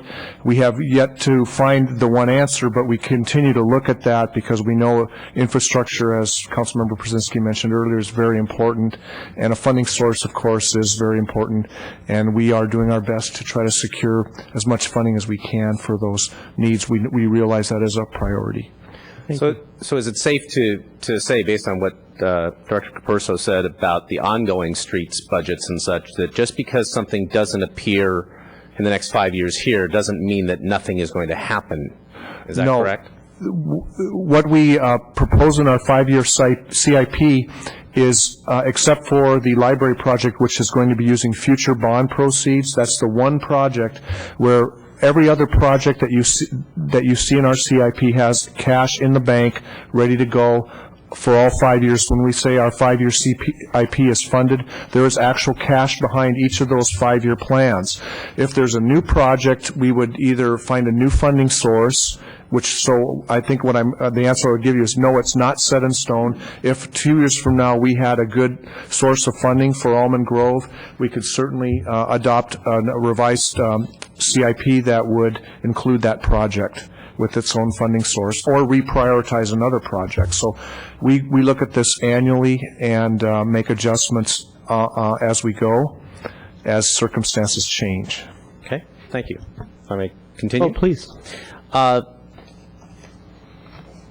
At the risk of swelling your heads further such that you can't get out the door, I also want to compliment the staff. My first run-through of this, and although the material is voluminous, it was very clear. It made it easy to understand, and I think I was pretty well able to get through it and understand where our money comes from, where it's going, and what is in reserves and why it's in reserves. And I very much appreciate the work that all of you have done, both in putting this together as well as what you do to utilize the funds. I'd also like to make a comment that I think one of the things that has kept us in the stead that we are in financially, which relative to other jurisdictions we're in very good shape, is that prior councils, so I don't have to worry about complimenting myself because I wasn't here, but prior councils have adhered to principle rather than taking a shortcut for expediency or a short-term revenue boost. They take a long-term view, and that's been very clear in what I've gathered through this. So I very much appreciate those who have come before and made some very, very wise decisions. One last request that I'd like to make is, as we've gone through this process, one of the things that we looked at was head count. Sorry, Greg. We've looked at head counts and what has happened on head counts over the years. I would like to get a handle on what has happened with management head counts as well over the years, if I could get that at some point in the near future, please. My apologies, Councilman Rice. We have prepared that, and I neglected to present it to you. We will get it to you tomorrow. Not a problem. Thank you. All right, Council, my turn to speak up, and I'm going to kind of wrap things up here and then maybe look for a little action. I want to chime in. Vice Mayor McNutt originally brought up the recycling bins. Councilmember Spector echoed those thoughts. I certainly am in concurrence with that and applaud staff for finding a way to make that happen. I would also use this opportunity to appeal to the public, be it the Community Foundation, no pressure guys, or anybody else. If you want to help out on a project like that, we cannot solicit directly funds from any organization, but if any organization wishes to help out on that project, I assume they have the ability to do so if they wish. That was recycling. Number 2, the sustainability coordinator. I concur with the other opinions that have been voiced thus far. I, too, am not in favor of that happening at this time. The donation list, I think the word was spiffed up? Punched up? Punched up, I think. That donation list sets the town's criteria on who can donate, how the town can ask for money, whatever, and I agree with the two individuals here on council who made that list happen in the rules that it needs to be punched up so that it's enticing to all that read it and motivating and encouraging for people to contribute to that. It was also brought up about the PCI, street condition maintained at a 74 as a high priority. Mr. Brzezinski brought that up, and I fully concur with that. One other thing that I want to throw in, Mr. Larson, my own 2 cents. Oh, and then I need to touch on Wildlife Center. That was brought up by Vice Mayor McNutt. The idea of having the recycling bins on Santa Cruz Avenue in downtown Los Gatos, I think, is a time that has come, and I'm glad to see Los Gatos finding a way to participate in that effort. I hope also I don't know how it can be done. I don't know what the legal issues are. But personally, I cannot stand the proliferation of magazine racks that are going on our sidewalks. They seem to grow overnight like bunny rabbits. They're not maintained. They're an eyesore. I don't know why for-profit organizations have the right to take up public space. I don't understand that. But there's a lot of things I don't understand. So I'm just throwing that out there for staff to look into and get back at a certain point. And I think Mr. Larson's doing that right now. Yes, sir. Just, Mr. Mayor, 2 comments. First, we have added the newspaper rack ordinance changes and enforcement to the special projects list for the Administrative Services Department. So that is something we hope to undertake this next year. And second, with what I suspect will be incorporated by reference in the council motion, we'll add downtown recycling bins in support to the donation and solicitation list so that the town can seek, be it Community Foundation or other support for that endeavor. Wonderful. Just one more reason you guys are the best. We appreciate that. Vice Mayor McNutt brought up the Wildlife Center and be able to maintain the same level of service, and Mr. Larson's comments talked about finding the $4,000 somewhere to match prior level. I believe that's the amount you brought up, sir?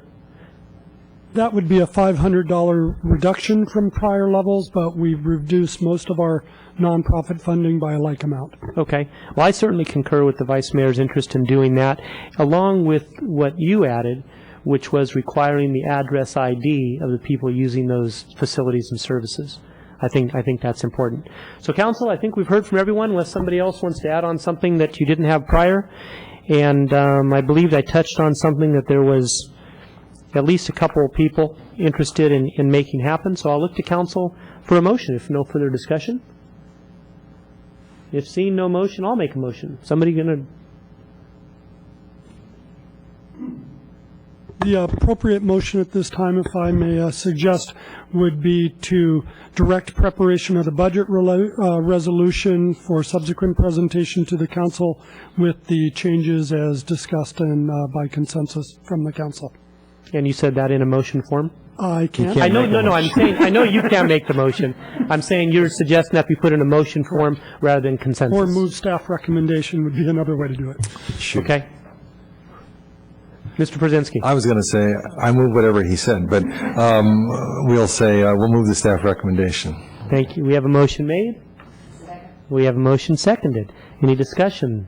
Seeing none. And this is regarding 10A, capital budget for 09-010. We're doing these separately, is that correct? You can we do them as a simultaneous action following the changes on the screen. I'll ask the motion maker if that's okay with you. This is in regards to the capital budget and proposed operating capital budget for 2009-2010, as well as the capital improvement program for 2009 to 2014. Those have the affirmative. Thank you very much. And the seconders? Yes, that's a nod. Any discussion? Seeing none. All in favor say aye. Aye. Aye. Opposed? None. That carries unanimously. Mr. Mayor. Now, we also have 10C. Can I move that one too? Mr. Brzezinski, would you like I'd to like to address move- 10C? Definitely like to move to adopt this resolution. This is significant stuff. Yep. And we have to take a stand, and I think that I would assume that most of the cities and towns of the county are taking a stand at the same time. The state seems to find the local communities as the bank account from which they can draw at any time they want. And I have it on good authority that the supposed repay of the take on our property tax that is mandated within 3 years with interest. Well, the interest is going to be a nominal interest. There's no specificity about what that interest would be. And so it might be like a hearty handshake or something. So as far as I'm concerned, we need to make a statement, and this is an opportunity for us to do so. So I move to adopt the resolution attached indicating the severe fiscal handicap that will exist if additional local property tax funds are seized and unfunded mandates are adopted by the state. Second. We have a motion made and a motion second. Any further discussion? Seeing none, all in favor say aye. Aye. Aye. Opposed? None. That passes unanimously. That ends the public hearing portion. We now turn to other business. We have no other business. And before staff leaves, if you can all stay there for a minute, I see you getting up. TV camera, if you can go to this camera over here and put the camera on our staff, our executives, our department heads, and some of the people right over there. Some of the people right there that are responsible for making Los Gatos the great community, the great town that it is. I've seen each and every one of you I've seen over the years talking to members of the public. You've given up your time. You've been very respectful and polite, and you've been responsive. And you, and I have to say, along with the volunteers of our community, are the reason I think Los Gatos is so wonderful. So again, thank you very much on behalf of the council. You heard it individually. I'm speaking on behalf of the council, and thank you all very much.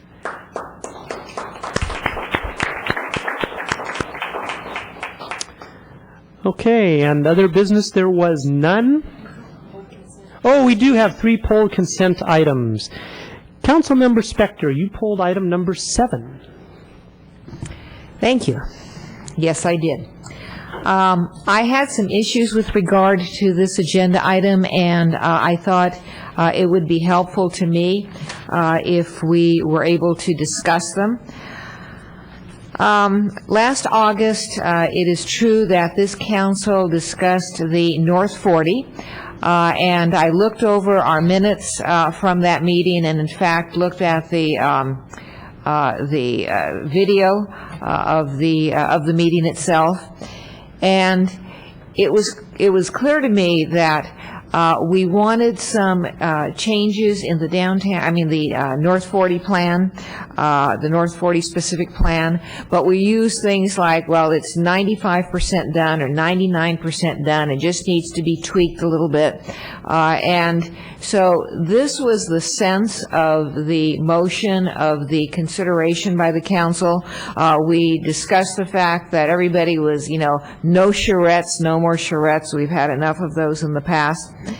So given the context of our meeting in August, I see here that this is a proposal to update the North 40 specific plan, but also to create a North 40 overlay designation in the land use element of the general plan, to use the consultants, to pay them about, I can't remember, $150,000 to $200,000.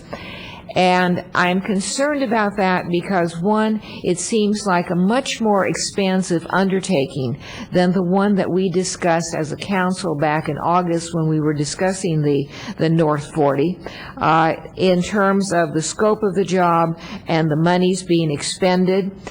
Also, as a member of the General Plan Committee that has in years past considered an overlay designation for the North 40, it is, from a land use perspective, a difficult, if not, it was for us impossible.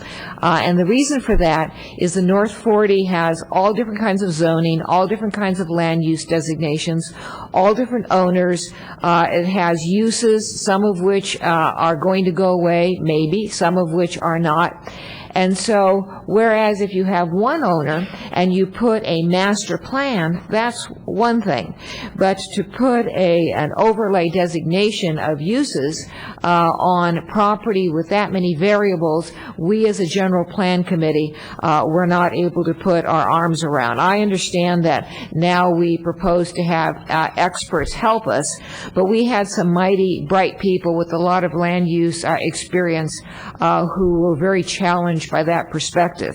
So the bottom line is, I have no problem with us finishing up a look again at the North 40 specific plan, as we said back last August, but I do have a challenge with this very big proposal that is quite costly, and I would not want to see us using this money that has been put aside for the general plan update to use that fund in order to get the North 40 through the EIR, and to not use that as the reason to do this. So thank you for letting me chat on. Thank you, Councilmember Spector. It looks like we have Mr. Lortz that has some comments in response to the comments you just heard. Am I correct, Mr. Larson? Is this the way we're going? Mr. Lortz is not speaking as a member of the public. He's speaking as deputy town manager because I couldn't get the portable mic to work. Aha.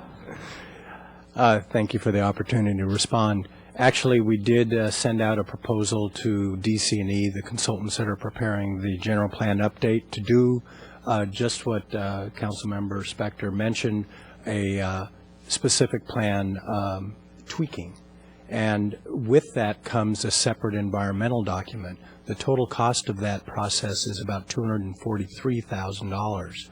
I thought that was a little steep, given what we were doing, and since we were so linked to the general plan and how this specific plan update process is linked to the general plan and must be consistent with the general plan, and we're in the process of going through the general plan update, I thought it was a great opportunity to link the document with the general plan update and save us about $143,000. Because we're not having to do a separate environmental document. The environmental document for the general plan update will accommodate both the overlay that's contemplated in the proposal as well as the tweaks to the specific plan. That's why we're approaching it this way. Thank you, Mr. Lawrence. Further questions or comments from council? Yes, Councilmember Spector. I can appreciate the economic benefit, but I'm still not convinced that we need to do the number of things. I mean, this is a huge contract. It's a huge proposal. I doubt that this is an either-or situation. I don't think that we would necessarily have to do the many, many, many items that are proposed in this contract, that we would be able to do it in a more efficient way and still be economical. I don't have that information. Apparently Mr. Lortz doesn't either, but I am just not convinced that this is the way to go. Mr. Brzezinski. Thank you, Mr. Mayor. I'm going to agree with Councilwoman Spector. At first blush, it looked like a viable thing for us to do, given some of the parameters of general plan update. But I think this needs to be taken back and reworked. I'm not ready to support it tonight. because this has become a very expensive process. And, and I know that all along we've been apprised of the ongoing expenses, but I think we may have to take a step back and take another look, because at this point in time, the demands of the organization that is our consultant, although very professional, still need to be addressed in some ways in terms of what we've had delivered. And I just want to make a comment as a member of the General Plan Update Committee, as with Council Inspector. We're not in sync yet. We have not really, as a group, had sufficient number of contact meetings wherein we have developed a group consciousness that very much it's something that's happening off-site and within the consultant's area, and then is presented to the committee on a periodic basis, but not sufficiently consistent to create the cohesiveness I think is demanded of the group that is going to eventually be recommending to the Planning Commission and the Council. And so I would say this is maybe an opportunity for us to take a step back and another look and see how we feel we're having our criteria actually executed by DC&E, and that might take a little bit of time, and so I'm not ready to go here tonight. Vice Mayor McNutt. Thank you, Mayor. I'm wondering if what would be appropriate, given the concerns expressed by our two representatives that serve on the General Plan Committee, is to continue this item to a future meeting and fold it into a staff report that gives us, the three of us that aren't on that committee, an update on the process and perhaps more consideration of alternatives and the thinking behind this. So was that a motion? So if that would be appropriate, then I would make a motion. That would be to continue appropriate. this to a future. That's appropriate. Motion made, motion seconded. Councilmember Przynski. A question of the mayor and motion maker. Yes. Are there more people who wish to speak to this item before we, what about the public? Anyone Nope, else 3 in and the 9. public? All right, that's all I need to know. Okay, we have a motion on the floor. No further discussion. All in favor say aye. Aye. Opposed? None. Okay, so staff, you have direction on that? We will schedule it for a future council meeting upon consultation with the consultants. Thank you. And now we have consent items 3 and 9, both pulled by Citizen Ray. Let's give you 5 minutes to hit them both.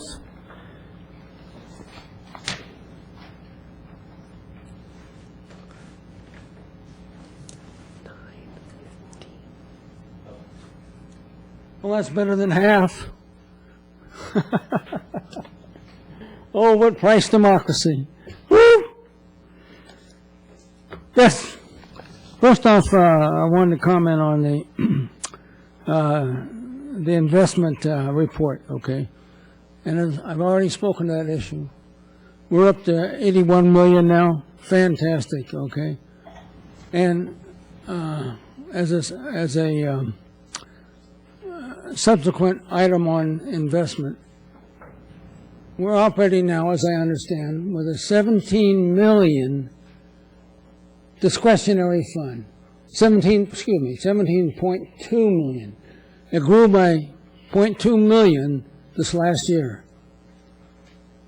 Isn't that fantastic? Gilroy is letting people go like crazy. They got no money. They're 50,000 people. We're 30,000 people. Loaded with money.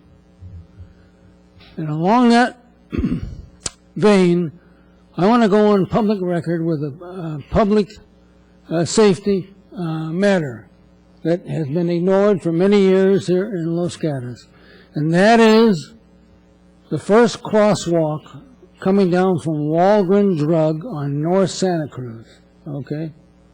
There's a tree growing there. It's about that wide now. And as you pull up in your car going down to the post office, you can't see anybody standing waiting to cross the crosswalk. In fact, I saw a woman with a baby buggy standing behind that tree, and if I hadn't been looking, I never would have seen her. And I want to tell you, That is a horribly hazard situation, so I'm putting you on public notice, okay? Either cut the tree down or move the crosswalk, one or the other. My recommendation is cut the tree down. So there you are. Lastly, minutes. The minutes of the last meeting that are up for your approval tonight say that I commented that the town staff consists of tax generators and that they should serve the people, not the developers. How absurd! How idiotic! How stupid! More of the same that I have complained about for at least the last 2 years with this individual right here, okay? She continues to abuse her fiduciary trust as an administrative clerk, continues to abuse it. So what I said was, tax generators was a new phrase coined by this woman over here. This gal here made a report to the town council at the retreat. Said, in land use entitlement, look for tax generators. That's what she said in writing. She can deny it now until the cows come home. That's what I said. And why didn't she report what I said? Which is what she's supposed to do by town rule. The town minutes are supposed to be report the essence of the discussion. Those are the exact words. Why doesn't she do it? Why does she whitewash continually all the criticisms that I give? The Brown Act gives me entitlement to criticize her work, and I am criticizing. And in fact, I will never talk to her again. There's a paper trail of abuse by this woman. I'm through. Thank you. Thank you, Citizen Ray. And she smiled. All now she can do is close smile. that portion of the public, and we look for a motion or discussion regarding consent items 3 and 9. Councilmember Rice. I'll move approval of consent items 3 and 9 as previously corrected. Motion's made and second. Any further discussion?